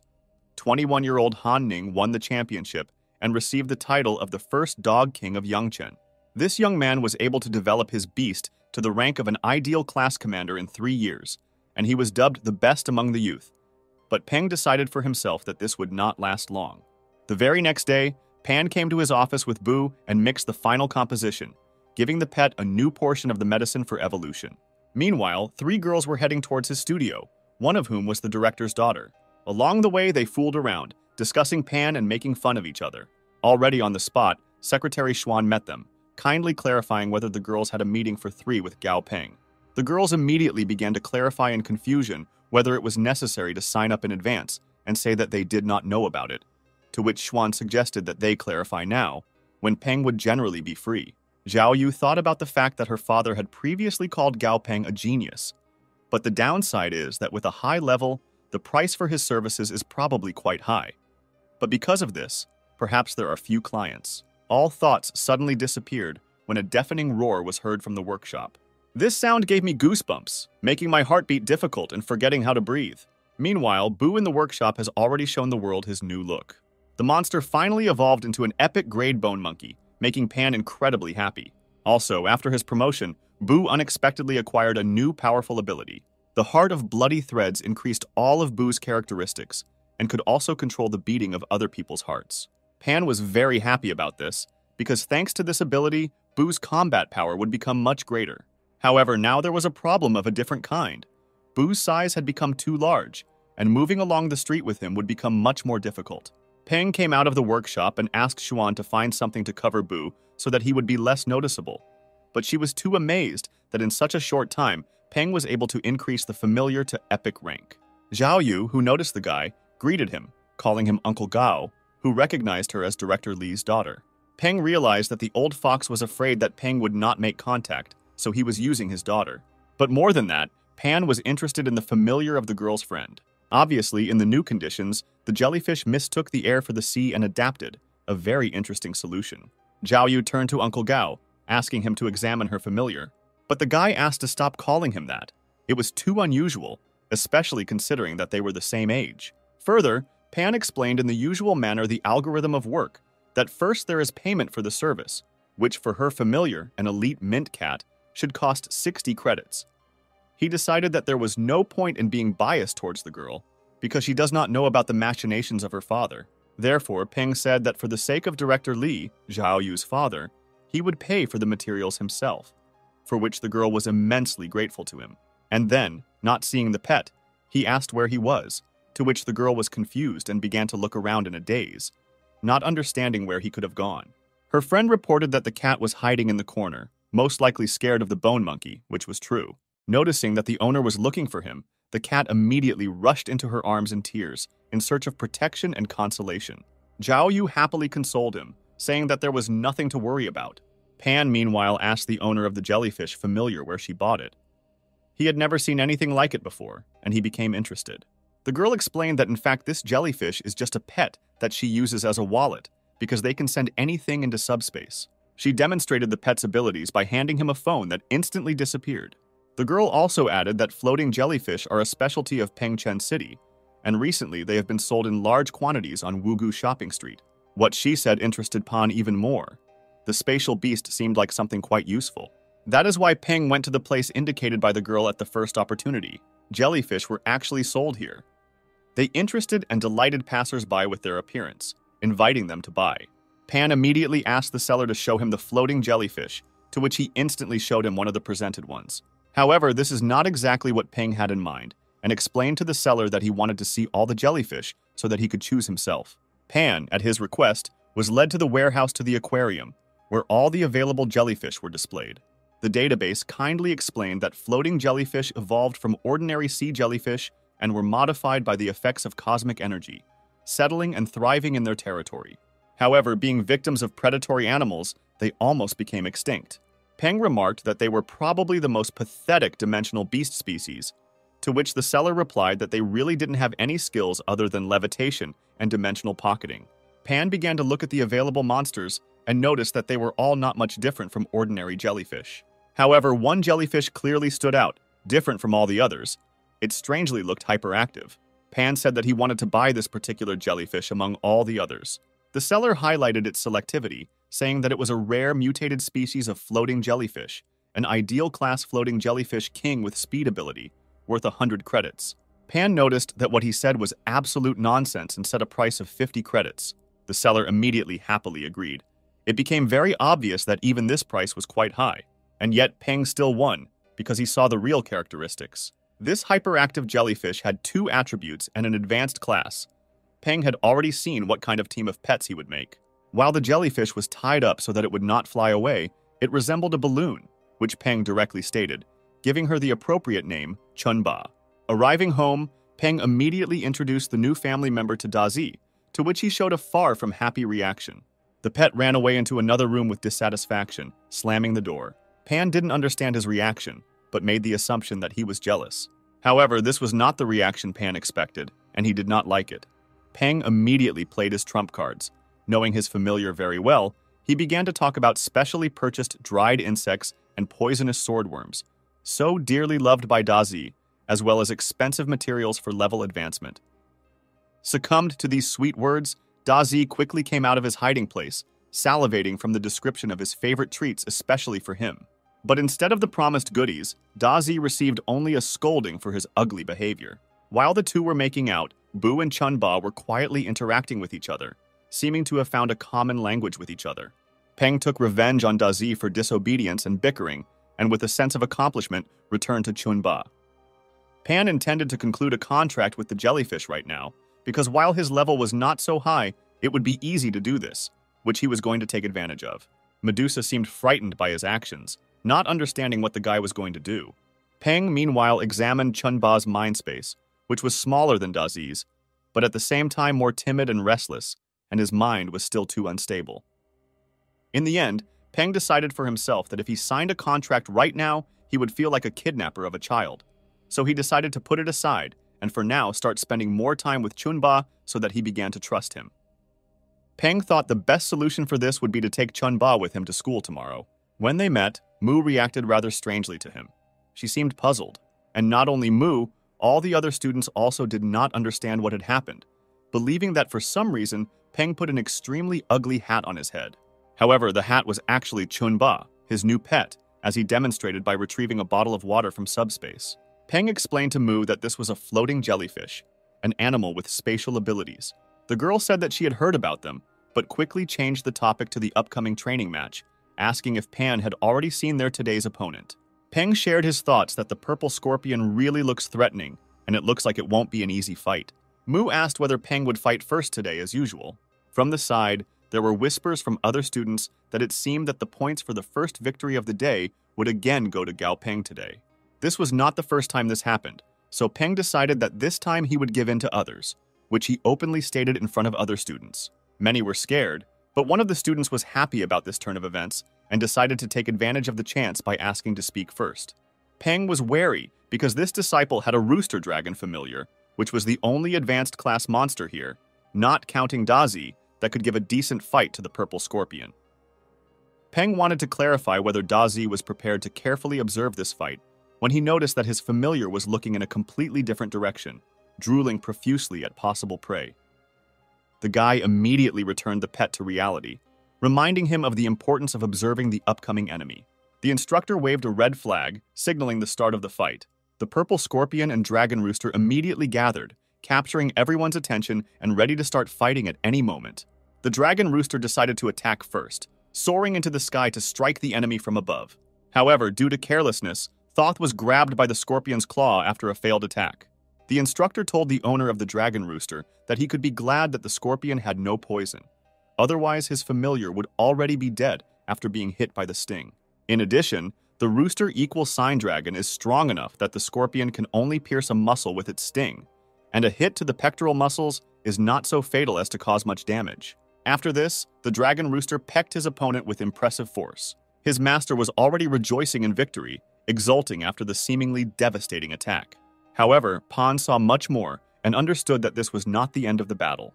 After the merciless attack of the rooster dragon, the purple scorpion struck back with a serious blow, which became fatal. The dirty but victorious move completely broke the rooster dragon, forcing him to shed a tear. Many students even unwittingly felt his pain, sympathizing with the monster. At this point, the instructor decided to stop the fight because the further outcome was obvious. The rooster dragon immediately ran away in tears because in this battle his pride was trampled. The instructor asked if there were any more volunteers to challenge the purple scorpion. Also, the instructor noted out loud that previously the purple thunder centipede had always opened the battle.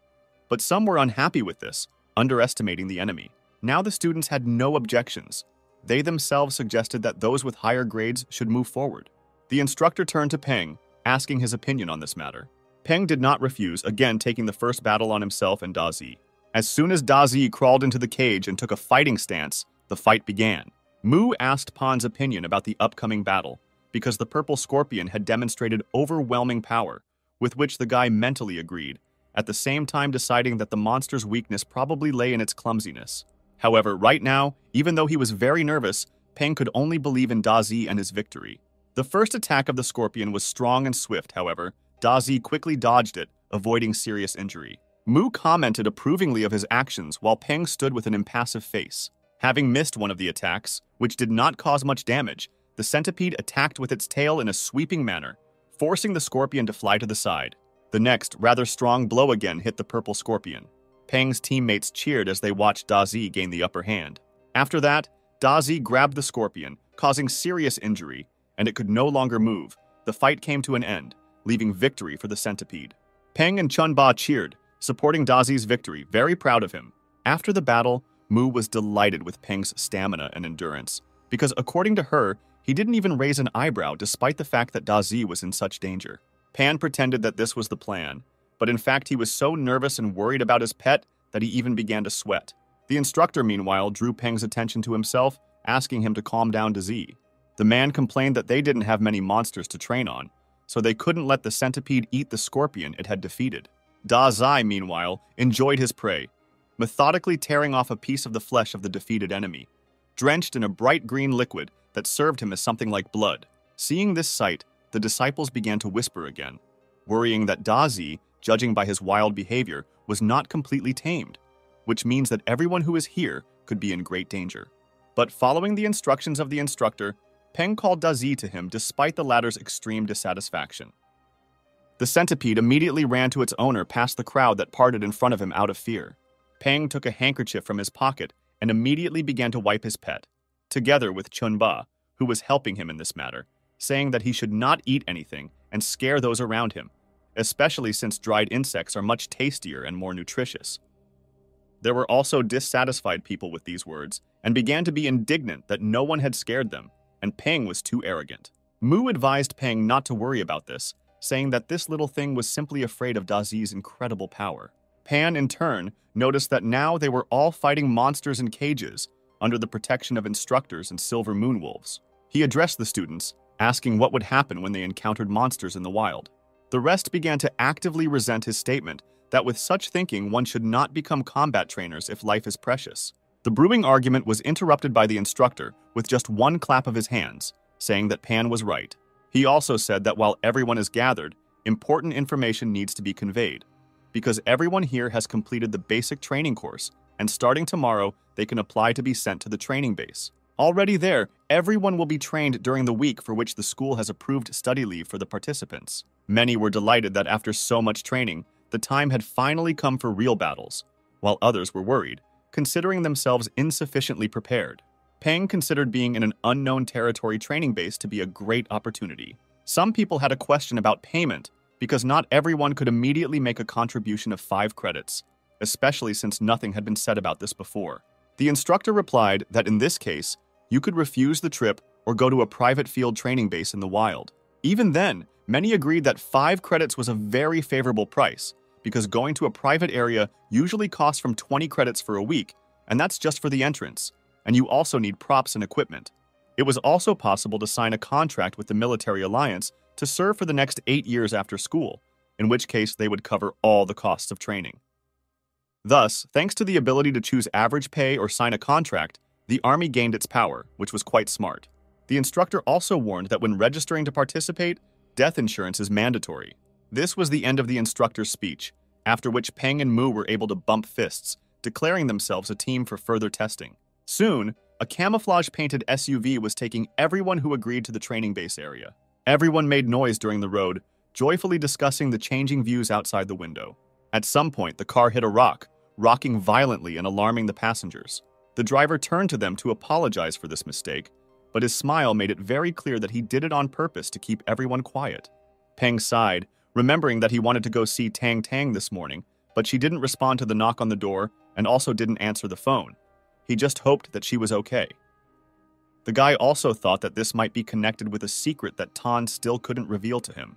The transport shook noticeably again, causing discontent among others. Everyone began to be indignant that this was too much, but the driver made an excuse that this time he didn't do it on purpose, and besides, they had arrived.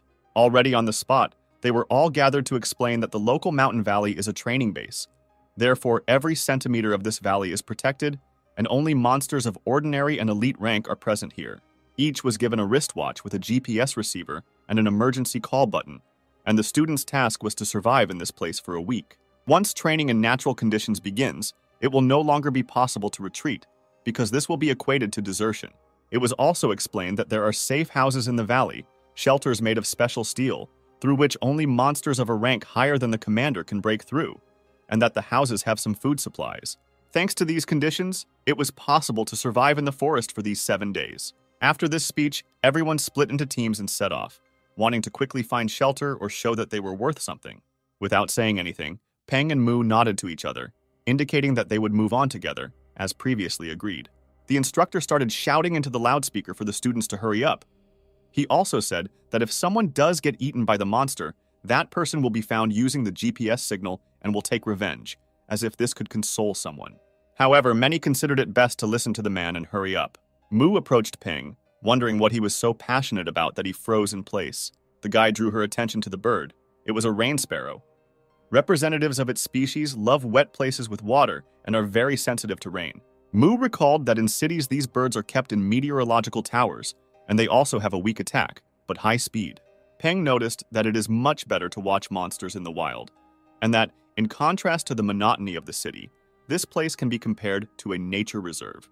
To which Mu only said that he is an excellent student. He is an excellent student in nature, and probably this is the key to his success. Pan laughed, answering that he was just waiting for everyone to leave because it was too noisy. But the mass of students had already moved into the forest, taking with them the noise of the crowd, and now Peng with Mu and their monsters could finally go in their small company. The first day of the test began for their team. They carefully explored the area and observed the environment. It took a lot of time, but they were able to find an iron house covered in camouflage, which must have been the very shelter they were told about. They decided to go inside and look around to understand what conditions they would have to live in this week.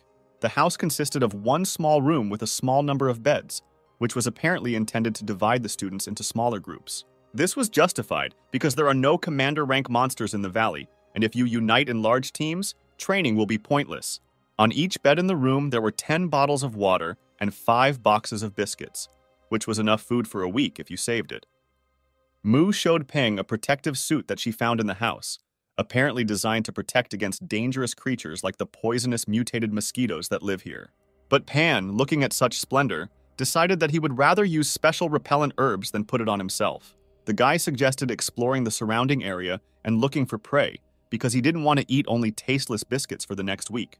Peng suggested using the size of Lianji to build a road, because now, if any danger is encountered, they can always return to the shelter. Mu greatly admired Peng's idea, because he, as always, thought everything through carefully. Therefore, they followed outside, deciding to find some source of water nearby, which is a natural gathering place for monsters in the wild. Mu suddenly felt dizzy and complained about the strong stench of humus from the flowers and plants in this forest. In an attempt to maintain balance, the girl was going to lean on a tree. However, Pan stopped her, also indicating that she needed to be quieter, as if he was waiting for something. Afterwards, Peng asked Mu to order Lianji to attack the tree next to them with all his might, leaving the girl wondering what was so special about this tree. However, at school, all of Peng's plans were always accurate, so Mu saw no reason to doubt the guy's words and decided to trust his request. Mu gave the order, and Lianji hurried to attack the tree with all her might. As a result, a frightened snake fell from the tree, hitting all the protruding branches. Mu thanked Peng for saving her, because if it weren't for him, this snake would have attacked her. Peng explained that this monster is a green tree snake, which usually disguises itself as a tree branch, which is why it was so difficult to notice, and the snake's flesh contains toxins, so, unfortunately, it cannot be eaten by a person. But after thinking a little, Peng suddenly remembered the technique he had mastered, thanks to which all the monster he received was transferred to Dazi, who was resistant to poisons. This meant that purely theoretically, Peng could really eat this snake, especially since, according to rumors, the larger the snake, the tastier it was, and the green tree snake was quite large in size. A sound was heard behind Pan, and the guy turned around to see what it was. He didn't notice anything and decided that it was just his imagination, while another snake was fleeing from a previously potential victim. Meanwhile, Mu called the guy over to her. It seems that she found something. It turned out to be a source of clean running water, as evidenced by the absence of any foreign odors. Pan was pleased, because as long as they had clean water, the likelihood of successfully completing the task increased. Here, Pan was distracted by some movement nearby. It was a wild animal from a pond. The guy was overcome with indignation when he realized that they had simply spat on him in the most brazen manner. It was the green-skinned frog, a weak monster whose hobby, according to the system, was spitting on others, and whose weakness was disliking the spitting of others. It was very strange, and besides, Pan wondered who in their right mind would decide to spit at a frog in response. Deciding not to dwell on this, Pan was about to leave, but the frog spat at him again. This time Pan could not stand such impudence and spat at the frog in response. Pan was extremely pleased with himself, mentally mocking the stupid frog, whose weaknesses Pan knew in advance. The frog could not stand such humiliation and roared, causing many response roars from under the water. They all appeared at once, terrifying Pan, who saw this sight, while Mu said something to him, not seeing this nightmarish picture behind her. Meanwhile, the frogs began to concentrate for an attack, apparently radically different from the previous rather harmless spitting. Peng grabbed Mu's hand and ran away, saying that they urgently needed to leave. As a result, many of the blows from the reservoir were completely taken by Lianji as the most impenetrable and overwhelming in size from their company. They had barely been able to tear themselves away from the army of amphibians and were now trying to catch their breath. Mu couldn't believe that she had just had to run away from an army of frogs. It was just funny. Pan replied that one should not underestimate them. 1 or 2 frogs are not terrible, however. There were at least 1,000 of them in that lake, so there is no point in messing with them anymore. From his words, Mu realized that everything happened because of Peng. She tried to accept this fact, but it did not fit into her head. Pan didn't let her dwell on this for long, deciding to summarize the information they had learned today.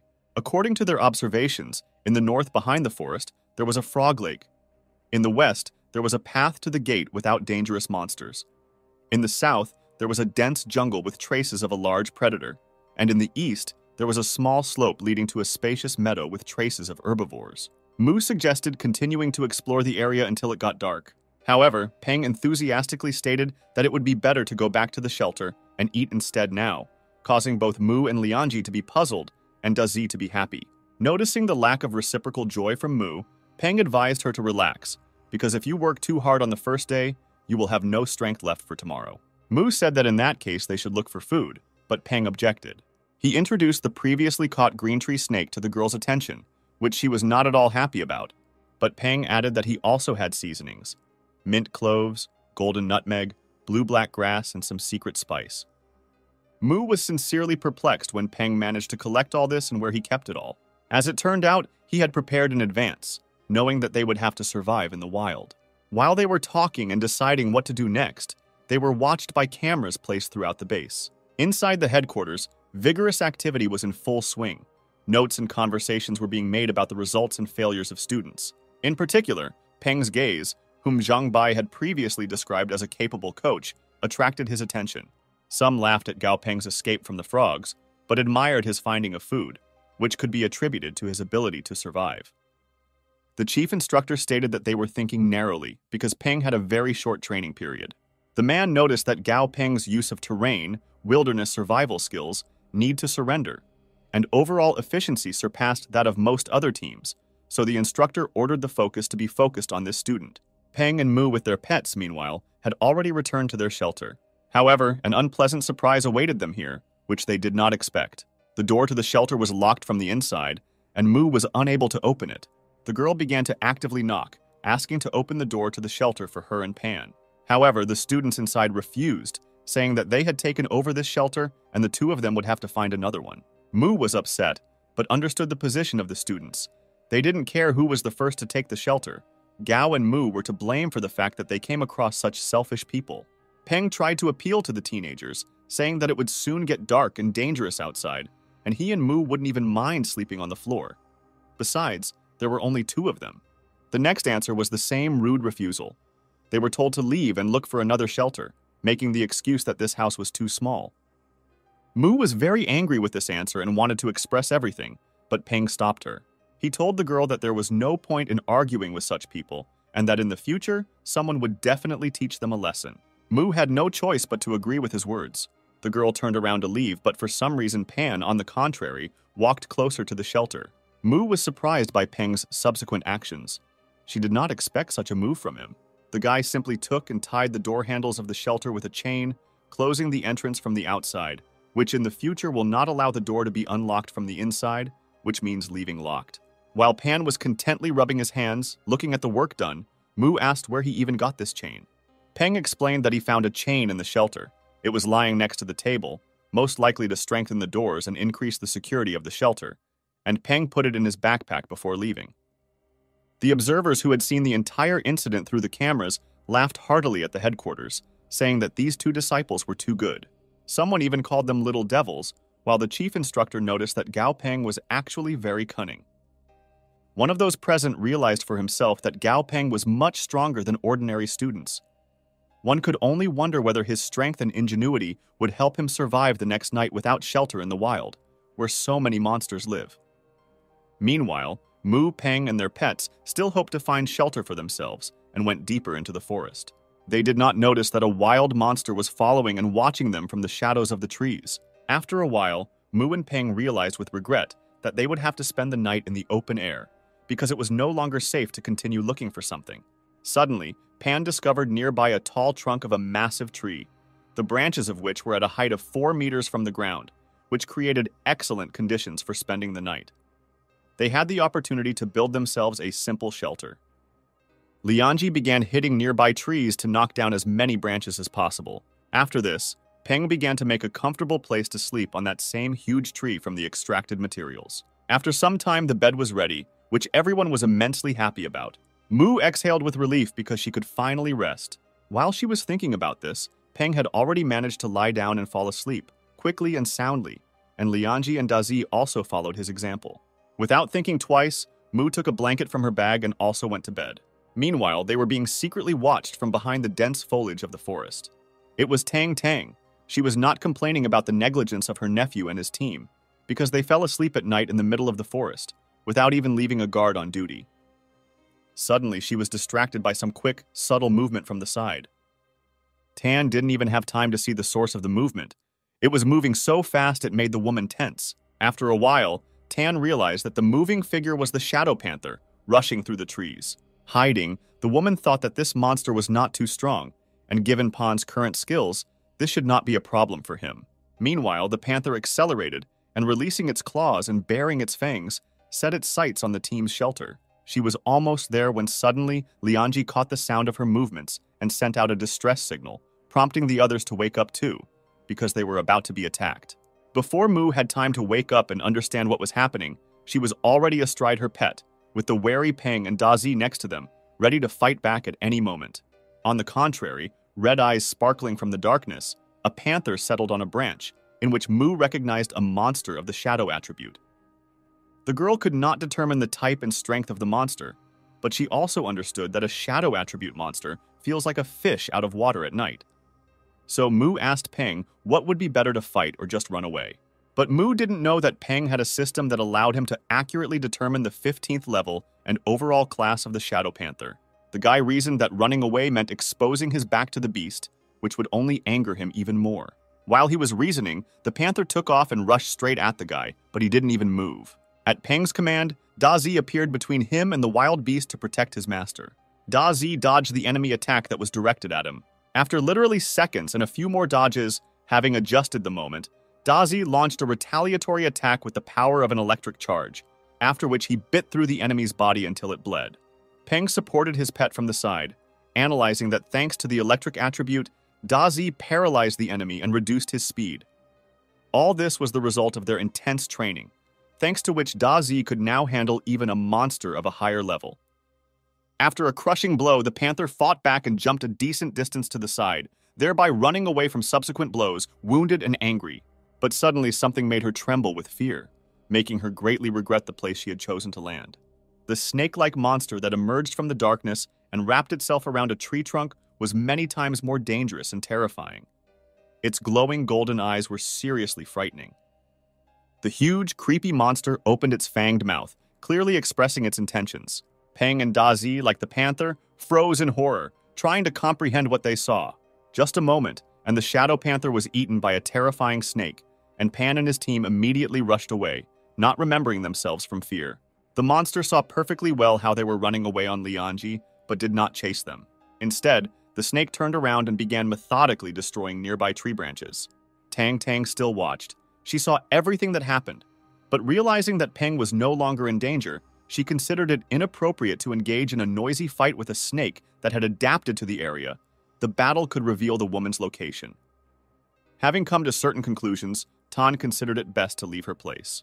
Meanwhile, everyone at the headquarters was in a panic because an emergency had occurred. A monster was discovered that should not have been tested.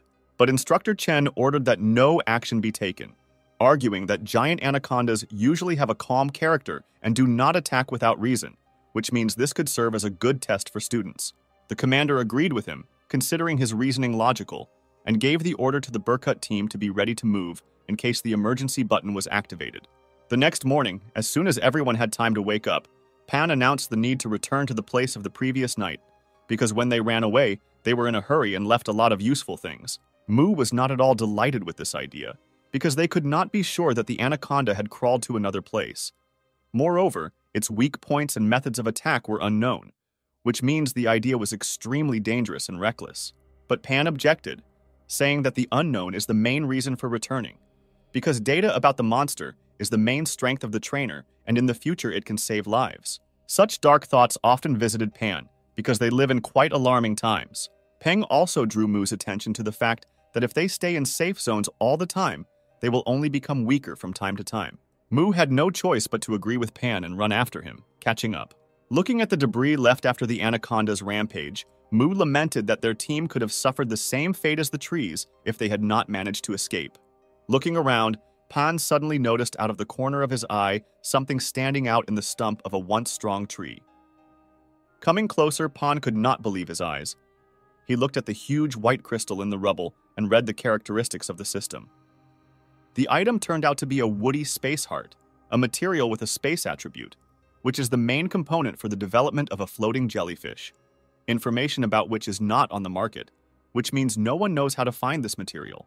Pan theorized that yesterday's mutated anaconda became so huge due to eating the same material, which also explained why it did not chase after their fleeing team. The snake was simply protecting its hunting grounds. The guy decided that he was obliged to take advantage of the opportunities that field training provided and collect as many rare materials as possible that he could find, and began to put into his backpack some of what he could find so far. As a result, throughout the next days of training, Pan purposefully hunted for rare materials, finding a lot of useful things for himself, enjoying it immensely. And so, on the 7th day, the training was successfully completed, as the commander informed the joyful students. The man also announced that the next trip is planned in 3 weeks, and all previously registered students will be able to attend for free. The next 3 days were declared days off before returning to the usual pace of study, which the students rejoiced at, because many only dreamed of rest after the test, which was not so easy for everyone. Peng also hurried to check his phone for messages from Tang, but was dumbfounded by the news about the locusts that appeared on the display. As it turns out, at the moment, all the news in the city of Chang'an is full of emergency situations. Peng became a regular listener to this news as soon as he returned home. It was reported that according to the latest research results conducted by Director Chen of the City Association, the monsters called deadleaf locusts are very afraid of fire. Only thanks to this weakness they have been contained so far.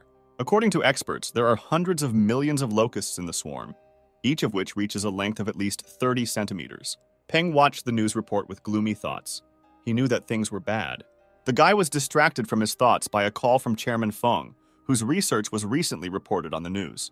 The chairman said that the military had brought a new batch of voracious golden toads to upgrade their class, and asked if Peng could come to the association tomorrow. Hearing this, Peng was surprised and asked if the military wanted to use these voracious golden toads to fight the dead leaf locusts. The men present in the chairman's office during this conversation were extremely surprised at how the guy knew about the military's intentions. The chairman silenced the men with just one menacing look. He replied to Peng that he was right and explained that thermal weapons turned out to be too ineffective for destroying locusts. So now an attempt is being made to find a way to fight based on the laws of nature. Peng realized that, in other words, the military wanted to find the locusts' natural enemies. The chairman, seizing on the guy's interest, reminded that Peng's participation in the project was paid for by the association. Peng immediately agreed, but asked that his monetary reward from the association be replaced with something else, for example, a commander-rank electric monster corps. The chairman hesitated a bit, mentioning that this was not possible by law, but considering Peng's special approach, this would not be a problem. The very next day, Peng was at the Chang'an City Coaches Association building, where Chairman Feng greeted him with open arms. The workers of the building began to whisper with all their might, discussing the fact that the chairman had personally come out to meet some teenager. The chairman began to escort Pan to the elevator, reporting that the military had already delivered the voracious golden toads yesterday. Noticing the man's tired appearance, Pan asked if he slept at all that night. He confirmed that he did not sleep, as he tried to do at least something with the delivered monsters, but could not achieve anything. Upon arrival, Pan was amazed at how huge the room was. Chairman Feng proudly introduced this place to him as the experimental department of the Monster Trainers Association. After that, the man waved his hand towards the laboratory and invited him to pass. There was already a voracious golden toad here, a monster on which an experiment was to be carried out. Peng, without realizing it, had already begun to analyze the object in front of him, thinking that these toads were descended from horned frogs and their abilities were based on the earth attribute. Noticing his interest, one of the employees showed Peng a locust kebab of dead leaves, seasoned with dill. This dish was a favorite delicacy of toads, and Peng was encouraged to try feeding them. To the surprise of others, Peng decided to try the locust meat kebab instead, and even rated it 10 out of 10. Chairman Feng couldn't believe his eyes when he saw this. It was too unexpected. The experimental frog rebelled. She didn't like the fact that a person was eating her favorite delicacy, but Pan assured the monster that he had assessed the taste of the kebab especially for him, and handed the rest to the frog. She happily swallowed the treat and became quiet inside her cage. Pan thoughtfully examined the remaining half of the iron rod on which the kebab was strung, coming to the conclusion that with such nutrition, the toad had a developed digestive system, since it was able to digest iron. When asked what specific characteristics of the toad the military wants to improve, the chairman replied that, first of all, protective and digestive abilities, as well as attack power. The chairman also presented the results of his previous research, in which he discovered that the voracious golden toads have an affinity for two elements, fire and earth. Also, as a result of the latest tests, it turned out that the flesh and blood of the toad have a high similarity to the fire orchid vine, but the properties of the flower are too weak. While listening to this calculation, Peng also read the system's information about the path of evolution of the toad, and indeed, the fire orchid was one of the auxiliary components. All the conditions had to be met correctly. Having made certain conclusions, Peng immediately turned to the chairman, proposing to approach the problem in a different way. But Chairman Chen was amazed at how quickly Gao Peng managed to come up with something. Peng gave an analogy with cooking, saying that if, when pickling a toad in a fire orchid vine, the taste is too weak and unsaturated, then if you change the cooking method, for example, fry it over a fire, the taste will immediately become richer. This example surprised the chairman. He was puzzled by Gao Peng's wording. However, Mr. Chen immediately suggested using demonic chili pepper, to which Peng happily agreed. Everything went in the direction he wanted. The chairman immediately sent one of his subordinates to the warehouse to get demonic peppers. He hastened to carry out the order, but in his thoughts he condemned the idea of comparing evolution with cooking, and at the same time, Gao Peng, who has the title of the youngest trainer in the city. The chairman clearly saw the thoughts reflected on the guy's face. He hoped that in the future, he would understand that it is necessary to allow more talented people to contribute to the common cause for the sake of the movement of science as a whole. Sometime later, the red-haired subordinate returned with the required ingredient. After examining the brought demonic pepper, one could conclude that it was high-quality material. The subordinate who brought the pepper specially selected the best from the warehouse, so that in the future, the young coach's failure would not be attributed to low-quality material. Having ground the demonic pepper to the desired state, the chairman concluded that it was not ripe enough, but the experiment was continued. The chairman asked Xiao Zheng to bring more river perilla, royal ginseng, and moon angelica, to which he dutifully hurried to fulfill the order. Watching the process, Pan thought that a couple more ingredients were missing, however. It would be too suspicious if he said this right now. So the guy decided to wait for the results of the experiment, and only then voice the additions. A little later, the chairman brought out the mixture. The evolution potion was ready. However, as soon as the resulting potion was injected into the toad, it exploded, making it clear that this formula was unsuccessful and the experiment failed. However, the chairman took this without any surprise and only instructed Xiao Zheng to take a blood test in order to understand the reason for the failure of the experiment. As we found out, the cause of the explosion was the absorption of too much of the fire element, and the conflict of energies led to an overload. Following from the analysis, the fire element was not completely absorbed by the monster's body. Zheng was also able to conclude that, based on the experience of the chairman's previous experiments, if there was even a little fire element left in the pieces of torn flesh, then it would only be necessary to improve the formula and adjust the ratio of materials. However, the employee did not miss a jab at Peng, saying that the materials had not even begun to merge, which means the experiment was a failure from the very beginning. The chairman besieged him, pointing out that it was too early to label the attempt as unsuccessful and that experiments needed to be continued to obtain as much data as possible. The chairman didn't even listen to Xiao Zheng's attempts to be indignant, saying that they needed to continue. But the subsequent second attempt, followed by the third, also failed, leading the toads to explode. The staff behind the chairman and Gao Peng began to whisper, insisting that the formula was obviously flawed, and Coach Gao was too young and inexperienced, and was also saying more than he actually knew. Pan heard their words perfectly and grinned, anticipating everyone's surprise after the formula was perfected. The time had come, and Peng came up with the idea of using not only demonic chili pepper as the main ingredient, but adding another material. The chairman seriously thought about this proposal, saying that it was a rather bold idea. Peng recalled that the chairman had already trusted him, so the guy only asked for one more chance. Then the chairman asked what exactly was proposed to be used as the second main ingredient. Peng suggested taking soft black soil, a material with a predominant yin energy, related to the elements of water and earth. This was supposed to protect the internal organs of the toad from the chili pepper, which the saliva of the tree sparrow would also help with, as the element of wood. It sounded quite unusual, but the chairman decided to try to play on this combination and opposition of elements. After some time, the next improvement was ready, and the potion was brought for testing on a small piece of toad flesh. The result was amazing. This time, a much larger number of fiery elements were absorbed. The chairman was pleased with the result achieved, and Peng suggested moving on to an experiment on a living monster to understand how the evolution potion would work. Having received permission, Pan immediately took the opportunity and injected the potion into the monster, thinking that this sufferer would later need to be given more treats in the form of locust kebab. After the injection, a huge amount of smoke began to emanate from the monster, filling the laboratory and causing everyone present to cough. Now the correct ratio of elements had been determined. All that remained was to add the necessary ingredients in time, and Peng suggested that the chairman leave the room, since it was now extremely uncomfortable to be in the laboratory. But the chairman only covered his nose with a handkerchief, saying that this was not necessary and that he wanted to observe the reaction up close. But after that, Peng asked permission to go out on his own for a short time.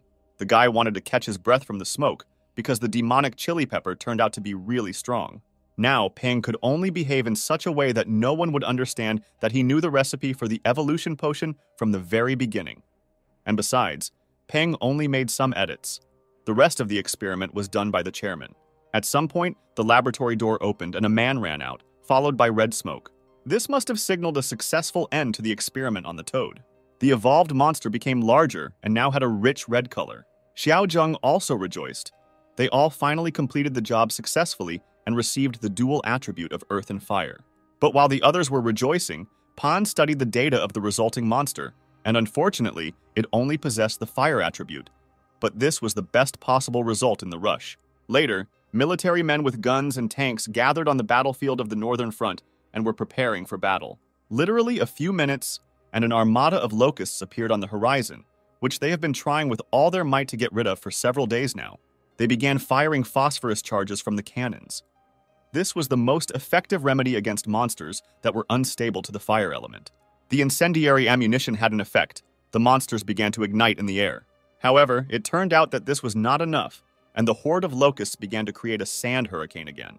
All attacks from the cannons began to be blocked by steady air currents. The commander ordered a ceasefire, since now it was just a waste of resources.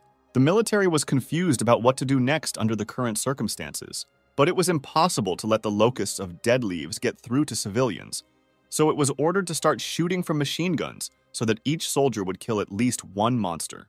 And as soon as such a decision was made, monsters suddenly lined up on the battlefield, right in front of the tanks, red toads aggressively looking towards the hurricane. The red vapors emanating from the surface of the ribbed skin of the toads became a cause for concern for the locusts. Unexpectedly for the military, the hurricane caused by the raging monsters suddenly stopped. When one of the recruits asked where these toads came from, the commander explained that their colleagues had sent monsters to the front to help, developed by specialists specifically to combat the deadleaf locust. The croaking of the toads under the horde of locusts kept growing, putting pressure on the enemy. After some moments, the toads accumulated a sufficient amount of magma in their mouths and shot at the enemy at once. Just one large attack from the explosion, and the fried bodies of the locusts fell to the ground. What was left of them resembled the kebab that was fed to the toads in the laboratory. The military was shocked that the toads, in just one attack, dealt with a problem where tanks were powerless. The team captain, watching this spectacle, happily thought that now his soldiers would not have to take risks on the battlefield, and whoever was able to create such monsters must be very good. Later, one of the military vehicles drove up to the apartment building. Several people got out of the jeep. They interested the old people walking near the house. They were wondering who these people had come for, and one old man suggested that perhaps they had come for Gao Peng, because somehow a similar car had already taken him away before. Caught in the discussion of Gao Peng, one old woman mentioned that once, while walking around the area with her dog, she saw a guy walking home with a huge skeleton. The old man objected that this could not be true, but the second old woman said that she also saw it, and the huge skeleton next to Peng was also engulfed in demonic flames.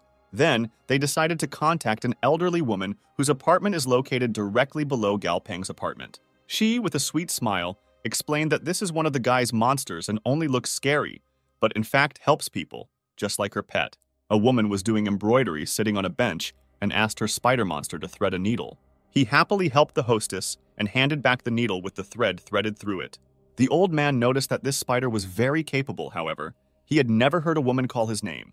She only sadly replied that she could not give him a name, stroking the pet on the head. Meanwhile, Pan, who came out onto the landing, could not understand what was happening and why there were military men in front of the door of his apartment. The squad leader stepped forward and placed a box in Peng's hands, informing him that, in accordance with the agreement between Peng and the chairman, as payment for the successful removal of the magma toad, on behalf of the armed forces, the core of a commander-rank electric monster would be transferred. The man also stated that he himself nominated himself to complete this task because he wanted to personally meet with the researcher, which made the greatest contribution to the operation. On behalf of all his comrades in arms, the man expressed his deep respect and sincere gratitude. And the man also said that he represents all his comrades who died in the operation, because defending the homeland is the sacred duty of a military man. But no one wants to die in vain. As Peng watched the departing soldiers, he thought that he should participate more often in such research projects to help the front and use the system to discover new possibilities for evolution. And yet, Peng believed that it was not worth relying too much on the system, because it was much more important to increase your own strength and authority in order to be able to protect yourself and have a decisive voice in the experiments. Peng was suddenly distracted from his dark thoughts by the pressure on his leg. It turned out that it was Da Zi who hugged him. Pan was touched by this display of care from his pet, because he, apparently, was trying to console him. Peng's direction of thought immediately changed. He remembered that the main ingredient for Da Zi's evolution had just been delivered, which means he could upgrade his class right now. Peng immediately set about fulfilling his promise and began preparing the evolution serum. The resulting mixture looked quite scary, but Pan confidently offered the unusually colored electric soup to his frightened pet. Despite everything, Da Zi liked this mixture, and he gladly ate everything that was on the plate. As soon as the portion was eaten, the effect was not long in coming. An element of electricity surged around the monster, and its body changed. Now the centipede began to look even more terrifying than before. But after the effect manifested itself, Da Zi fell down exhausted. His body was exhausted by the evolution that had taken place. Bu, concerned about his friend's condition, immediately rushed to share his favorite delicacy with him.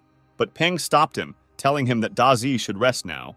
Bu had to sadly eat his yin cedar needles himself while Dazi recovered. Meanwhile, Peng decided that he should finally finish the contract with Chunba and called the jellyfish to him. She, however, frivolously ignored him and continued to fly along her favorite trajectory. Then Pan resorted to a trick, taking out a bottle of orange juice from the refrigerator. The pet immediately bought it and flew closer. He was as frivolous as in everything else. And while the jellyfish was hugging the juice, Pan quickly pricked his finger with a needle and applied it to the pet's body. Pan was transported to the still weak consciousness of Chunba, although he apparently became braver, because he himself flew up to the guy. Peng proceeded to conclude a contract. He offered to become partners, on the condition that he would give Chunba such power that he would never have to fear anything again. However, he refused, saying that he needed more juice instead. Pan agreed to his request, even if it sounded very absurd, and promised to give him lots and lots of juice. Chunba was delighted, and the contract between the trainer and the pet was immediately concluded. Later, early one morning, an elderly woman sleeping at home was awakened by her monster parrot. He said that it was time to wake up and have breakfast, as the woman's husband used to do. Previously, he took care of her when she was sick, however. By the time the woman recovered, her husband had already died. She didn't know how to live on after this, but the parrot, who had learned her husband's constant phrases, allowed her to hold on. And now the woman felt that her time had come. The woman even felt that the ghost of her husband was here, he was nearby. And the woman cried with happiness, leaving with him. The soul left her body, which remained on the bed in the room, alone and lifeless. Peng woke up early in the morning to Dazi's screams that he was in terrible pain. The centipede rolled on the floor, languishing and complaining, and he put all his front paws to the source of the pain. Peng was perplexed. He immediately got up to check Dazi's condition. The guy was worried that something had gone wrong with evolution, and this was the reason for the pet's suffering. Taking a closer look, Pan saw a system notification that teeth were changing, although this was something strange for a centipede monster. At this point, the guy calmed down and told Dazi that, unfortunately, he would have to endure this in order to become stronger in the future. And in consolation, Peng patted him on the head. The next thing on Peng's mind was the evolution of Chunba, with whom they had finally made a contract. It was necessary to choose the path of evolution for the baby, and it was unclear where it would be better to go, in support or development of lethality. If you use the tree heart of space found by Peng as the main ingredient, you will get a forest spirit jellyfish with 2 attributes, healing and space. If you develop a spatial attack, the damaging ability will be simply terrifying, so somehow you don't want to completely abandon the development of the attack, going into pure support. But evolution towards attacking abilities will require a considerable amount of time and resources, which will cost a pretty penny, while the support path is relatively quick. As a result, Peng decided, let there still be a path of support. Chunba will be developed into a forest spirit jellyfish. When Pan left the house, he noticed that a large number of people were crowded on the street. They were animatedly discussing something. Many people raised their heads up, talking about the ghost and Granny Chen as well as Old Man Chen. Puzzled, Pan also raised his head up and saw a huge, transparent blue bird in the sky, as if entangled in the northern lights. The system immediately issued a description, saying that this is a monster called the Guardian of Souls, which is held in this world by someone's strong soul. People continued to talk in fear, and based on what he saw and heard, Peng realized that Grandma Chen, his downstairs neighbor, had died. Suddenly, a rather unpleasant thought struck his head. Pan remembered the striped gray spider that his grandmother had, and that after the death of the monster's owner, nothing was holding him back anymore. So, at best, he returned to nature. But, at worst, he could suddenly become aggressive and start attacking people. Realizing that things were bad, Pan hurried to find the spider before something terrible happened. Pan reached the desired apartment, but the door was locked, and not a rustle was heard inside. Thinking about where the spider could be hiding, Pan remembered the specific character of gray spiders in general, and looked back at the upper dark corner of the corridor, where the desired monster was. He began to sneak out of the shadows, sparkling with his bright red predatory eyes. But before the spider attacked the guy, Dazi came running and took a fighting stance, guarding his owner. The spider immediately remembered how this situation ended the last time, and also gave up. Peng and Dazi didn't even do anything, and Granny Chen's spider was already lying on the floor in fear. The monster trembled all over his body, looking at those present in anticipation. The spider remembered his mistress and her words that she was already too old, and death was just around the corner, so they would not enter into a contract, so that in the future, when he meets his fate, this person himself would give him a name. As if reading his thoughts, Pan said that apparently the spider was too sad from the loss of its owner. Therefore, beaming with a friendly smile, the guy offered to go with him and become part of his family. The very next day, Pan was seen on the street by crowds of surprised glances. Passers-by turned to look at him, looking at him and discussing him. Peng himself, beaming with a satisfied smile, walked into the office with two monsters behind him. They were Da Zi and a spider. The people he passed by were actively discussing him, exaggerating and saying that he was the trainer of the 5 poisonous beasts. Pan, meanwhile, mentally rejoiced that now a monster with high defense would appear on his team, although using a spider as a human shield seemed absurd. However, among the options for the evolution of gray-striped spiders, there is precisely a path with the development of cool protection, the materials for which are not difficult to find. Now Pan had to make a blood contract with the spider, and then improve it as much as possible in order to gain even more spiritual power.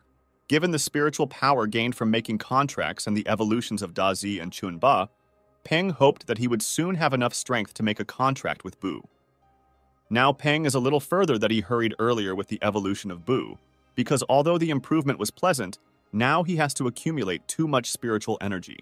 At the entrance to the office, according to custom, the guy was met by Secretary Xuan. However, she was unusually kind and for some reason called him Young Master, rather than the usual Master Gao.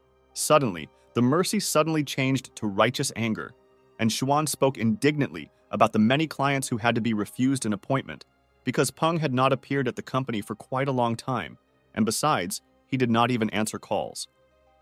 Pan hastened to smooth the situation over, saying that today he finally had time, and today they would sort out all the problems together.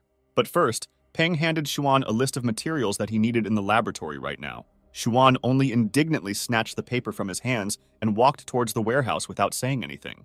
This reaction was unpleasant and frightening, so Pan breathed a sigh of relief when the secretary disappeared from his sight, albeit for a short time. Already in the laboratory, Pan immediately began concluding a contract with the spider, promising in exchange to give the pet the warmth of a family and salvation from sadness and loneliness. Next, having received the necessary materials, Pan began preparing a potion for evolution. Having received the finished composition, Pan informed the spider that he had chosen a class of armored spiders for its development, and, taking into account the steel-colored stripes on its body, the new pet was given the name Ban, corresponding to its appearance. Ren also explained to Ban that he carefully selected and prepared the ingredients for the evolution serum, and now all that remains is to feed on it in order to become much stronger. After that, Pan placed the vial with the potion in a special compartment of the container, and Ban entered the desktop phase of the process of evolution into a new species. Pan felt the pain that Ban was experiencing at that moment. This was influenced by the spiritual connection between them. But it was all for the sake of leveling up, so they both just had to endure the pain. Peng was distracted from his observations by Xuan's laboratory opening the door. She happily reported that a client had come to them, and from the category of especially important ones, and therefore highly wealthy to pay for the evolution of a strong beast. Peng immediately reacted joyfully to this news.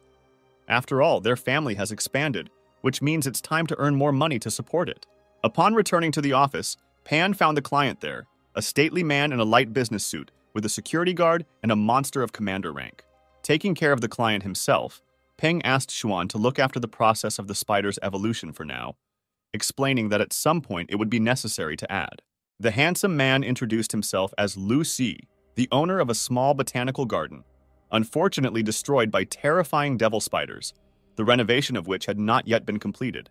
Peng said that he knew about the Eastern City Garden, which caused an extremely emotional response from the man, flattered that Mr. Gao knew about his garden. Peng felt awkward about this, because he was not a well-known enough trainer for such an attitude, but the man explained that he was recently lucky enough to attend a military banquet, where they talked about Gao Peng's incredible contribution. After that, the man got down to business and showed the monster that had to be improved. The monster, locked in a massive cage, to Pan's surprise, turned out to be a nighthound. It is said that all canid monsters can evolve into the nighthound, whose pitch-black fur allows it to blend into the darkness of the night and absorb most of the light rays, for which this species is also called the Shadow Killer. The man said that he knew the rules about setting a price for the evolution of a commander-rank monster by Peng himself, and asked the guy to name the price. Peng pondered, studying all possible paths of evolution, and selected those that did not require too rare materials or a lot of time. In this situation, there were still 13 paths left for the evolution of the monster. After analysis, Peng explained that upgrading was not a problem, and that a given monster had several evolution path options to choose from with different powers, to which the man replied that he was choosing the most expensive option. Then Peng, with a joyful smile, announced the price of 5,000 alliance credits. Even a clearly wealthy man was left speechless by the announced price. In the end, the deal was concluded on a note that was most pleasing to Peng. A terrible noise was suddenly heard from behind the door, to which Pan immediately reacted. The guy immediately ran to the laboratory, checking what had happened, and found Xuan trembling and frightened there, who remained here for observation. She, with tears in her eyes, simply pointed her finger at the evolved spider, which had become bigger and scarier and moreover had broken its container. Pan assessed the result of his brainchild and was glad that the evolution of his pet into a gray armored spider was successfully completed, as previously planned. Guo also, Peng was dissatisfied with the fact that Ban broke the laboratory equipment and, moreover, scared Xuan with this trick, who was trembling with tears in her eyes. However, the guy was not going to take his anger out on his pet, and therefore only expressed the hope that, regardless of the available power, Ban would have sufficient control. Ban blushed from such concern and began to awkwardly run from side to side. At some point, because of this, he tripped over one of the pieces of equipment and fell. Pan was amazed. He did not understand at all why all his monsters were so clumsy. In the end, Peng asked Ban to just sit quietly, without breaking anything, in the laboratory until things were finished. Peng apologized to Xuan for making a mess and told him to order a larger container at his own expense to replace the broken one, and then prepare materials for the evolution of the hound and agree with the client to start the experiment next week. Now, due to the broken equipment, it was impossible to continue working, so Peng decided to leave early. He had other things to do besides working in the organization. On the way home, Peng thought that it was time to find more spacious housing, preferably in the suburbs, for comfortable trips out of the city for training and collecting materials, which meant he needed to contact a realtor. Waking up from his thoughts, the guy noticed that Ban, for some reason, began to walk sideways, and the thought crept into his head about whether he had mixed up the serum, allowing the spider to accidentally evolve into a crab. Upon arriving at the office, Peng met with the woman realtor with whom he had previously arranged for a property showing. She introduced herself as Xiao Liu. She escorted the guy to the transport rented for clients and repeated that Peng had previously left a request for a small house with a garden and a basement in a quiet suburb. The most suitable option had just been found recently. Xiao Liu handed Peng a tablet with photographs of the villa and explained that the building does not have a basement, but there is a large surrounding area, so everything can be completed in the future. In response to the question what kind of area this was, the realtor explained that she saw a prosperous dragon located near the lake and had a very low price, only 2,000 alliance credits. In addition, although this is a suburb, the territory is very poorly guarded, so we can assume that, in addition to the villa itself, most of the surrounding territory is given as a gift, which means a more advantageous offer than this cannot be found anywhere. But Pan decided not to rush, because this whole description sounded too good. The guy drew attention to the photographs and clarified how fresh these photographs were, because they looked as if they were taken before the cataclysm. Besides, the plants in the background had not mutated at all. This raised doubts. The woman panicked a little because of his obvious suspicion and began to say that before the cataclysm, it was simply impossible to buy such a private villa, and even with several hectares of adjacent land, but now it is quite cheap. Pan was not satisfied with this answer. Such an awkward scene brought back bad memories and forced him to look for a catch, if not in the villa itself, then in matters of decoration or security, because judging by the photo, such a house should cost at least 3,000 alliance credits. However, in the early days of the cataclysm, due to social unrest, such suburban villas were turned into fortresses or abandoned. So if the villa matched the photographs at least 60%, then Peng would be satisfied with the deal. And there won't be any problems with security. Pan just needs his team of monsters, which he might even be able to feed for free at the expense of protecting the area. Xiao Liu admitted that the price of the villa is indeed very low, but the seller, despite the losses, still wants to sell the villa at that price. In the end, Peng decided to agree to inspect everything in person and make a decision afterwards. On the way to the rental vehicle, the woman noticed Ban and said that this crab was quite cute, praising Pan's taste. The guy corrected her in bewilderment, saying that in fact it was a spider, which caused an apologetic laugh from the woman. A strange sound was heard nearby, to which Pan immediately reacted by looking back. However, seeing no one nearby, Pan decided that he was just imagining things.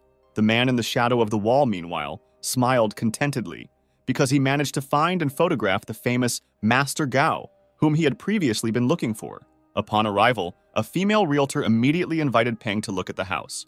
Peng was amazed, because the building looked almost the same as in the photo, only the facade was dilapidated, but there were no more flaws. There was almost no dust inside, which meant monitoring the state of the decoration. The furniture was in good condition, except that the design was a little outdated, and some items and the floor would have to be repaired. All this again forced us to look for a catch. And suddenly another person appeared in the room, an unfamiliar middle-aged man. Xiao Liu introduced him as the villa seller, the man she called Boss Liu. He, in response to the presentation, said that he came for a personal meeting with Gao Peng, having heard that he was going to come to the showing of the house for sale. Pan was very surprised by his behavior because he did not remember that they knew each other personally. He replied that now in their circles, many people know the name of Mr. Gao Peng, because he is the trump card of the traitor Feng Chen and the hero of the last military operation. The man immediately handed over a business card, saying that he was selling familiars, and if Mr. Gao was ready to cooperate, he would be provided with a 20% discount. Peng was a little puzzled, but noted to himself that this man knew how to run a business. Boss Liu asked how the house was presented to Peng, and Peng, without holding back, said that such a price was even too cost-effective. Peng did not understand why a villa, the minimum price of which, even in poor condition, should be valued at least 4,000 alliance credits, costs only 2,000. The guy wanted to know the reason for such a price. The man, a little reluctantly, nevertheless decided to talk about the fact that he bought this house for his parents in order to provide them with a comfortable old age, because they were simple, rural residents who were not accustomed to the noise of a big city. All their lives, the parents worked for the benefit of their son, so the man wanted them to live happily. However, the appearance of monsters destroyed everything, and they did not have time to enjoy a wonderful life, only encountering suffering. At first, Boss Liu wanted to keep this house as a souvenir, but when he heard that Mr. Gao was looking for a similar house, he asked to give it to Peng for only 2,000 alliance credits. The man asked Peng to regard this as an investment in him, because young talents like him are the future of Chang'an City. After carefully listening to the man's story, Peng thanked him for his honesty and decided that he would still buy this house. Returning home to Bu and Chunba, the guy immediately notified them that he had brought treats that were even tastier than their favorite cedar needles and orange juice. All the monsters immediately responded and ran to the table, where Pan had already laid out what he had bought. A woman's voice was suddenly heard from the entrance. It was Tang Tang who came, noticing that Peng's house had become more lively. The woman immediately ran up to Dazi, noticing that he had increased his level, and even the number of his teeth had increased. She also mentioned that it seemed like Peng had recently bought a house, and the speed with which she found out this news amazed the guy.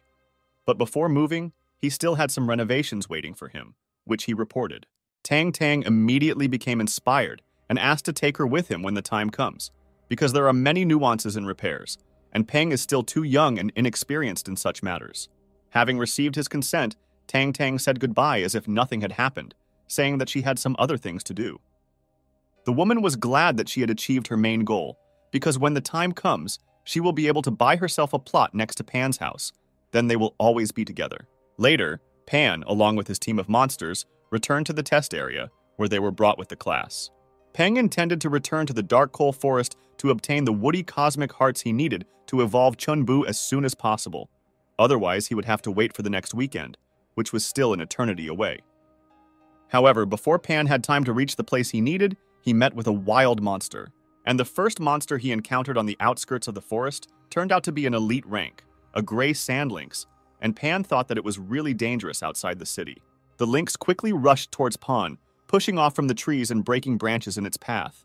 However, Bu blocked the monster's path, crowding Dazi and not giving the lynx a chance to get close to his owner. Lynx wanted to continue the attack, however, when she saw her opponent and his decisive attitude, she immediately got scared. The lynx ran as fast as she could in the opposite direction, trying to save her life. She was shaking with horror in front of such a formidable enemy with the smell of death. But threads of Bu's blood entwined her limbs, not allowing her to escape from the clutches of the enemy. With one single blow, Bu defeated the wild monster, leaving only a puddle of blood under his body. Pan was amazed by Buchan's strength, because his power had increased no less than 10 times compared to the time when he was a Red River monkey. Such an increase was quite expected, but it was incredible to see with his own eyes. As it turned out, not only Peng, but also Bu himself was surprised by the attack. He looked at his paw in confusion, realizing that he had not calculated his own strength. After all, Bu had never fought once after evolving, and in the future he would need to fill this gap with a lot of training together with the others.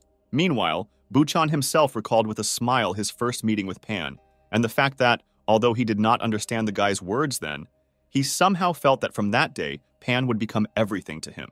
And so, after 3 hours of searching in several potential groves of cork trees, Pan finally found what he came to this forest for on his day off.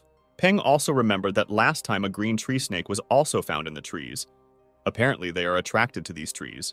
After these words, Bu became alarmed and then discovered that one of the vines on the tree nearby was a tree snake, and therefore a potential danger to Pan. Therefore, without hesitation, Bu grabbed the hiding snake and tore its body into 2 parts. Bo also extracted a crystalline core from the enemy's body and handed it to Pan. Today's priority was to collect the tree cosmic hearts, however. Peng accepted the tree snake core as it was gifted from Buchan's heart. Pan praised Bu for the work he had done, and pointing to the tree next to him, the satisfied guy said that now he would need to hit the trunk. Just one subsequent blow smashed the tree trunk into splinters, leaving only its lower part. Pan immediately approached the stump, from which the arboreal heart of the cosmos could be seen, and began to collect trophies with inspiration, telling Bu that he needed to do the same with several more trees. Meanwhile, in another part of the same forest, there were 3 men who had arrived here on a tip from an informant. Suddenly, the mouse monster on the leader's shoulder caught strange sounds in the distance, which was immediately noticed. The man reported that some noise was heard in a certain direction, and they needed to check if it was their target. As they approached, the sounds became much louder and more distinct. It sounded like the sounds of blows, as if someone was boxing in the middle of the forest, which one of the men noted. Another laughed at him, saying that even the very idea of this was absurd, because the forest was infested with wild monsters, and the leader even ordered him to take the task more seriously, reminding him that they needed money for doing the work. Having reached the source of the sounds, all 3 saw in front of them an undead-class monster that was destroying centuries-old trees with just one blow of its hand. Such power amazed and made him doubt his capabilities, but the commander paid attention to something more important at the moment. He took out a photograph, checking it, and said that the guy was their target. However, the question arose of what he was looking for in the debris of the trees. The other 2 unanimously began to persuade the commander to retreat, because the customer had paid to clarify the types of monsters of this boy, which they managed to do, and now they should quickly leave before they were noticed. It became clear that this trainer was not so simple. Besides, in addition to the monkey, he had with him a huge centipede, which was clearly not to be trifled with. But the commander adamantly told them to shut up, telling them that they needed to take advantage of the chance and opportunity given to them.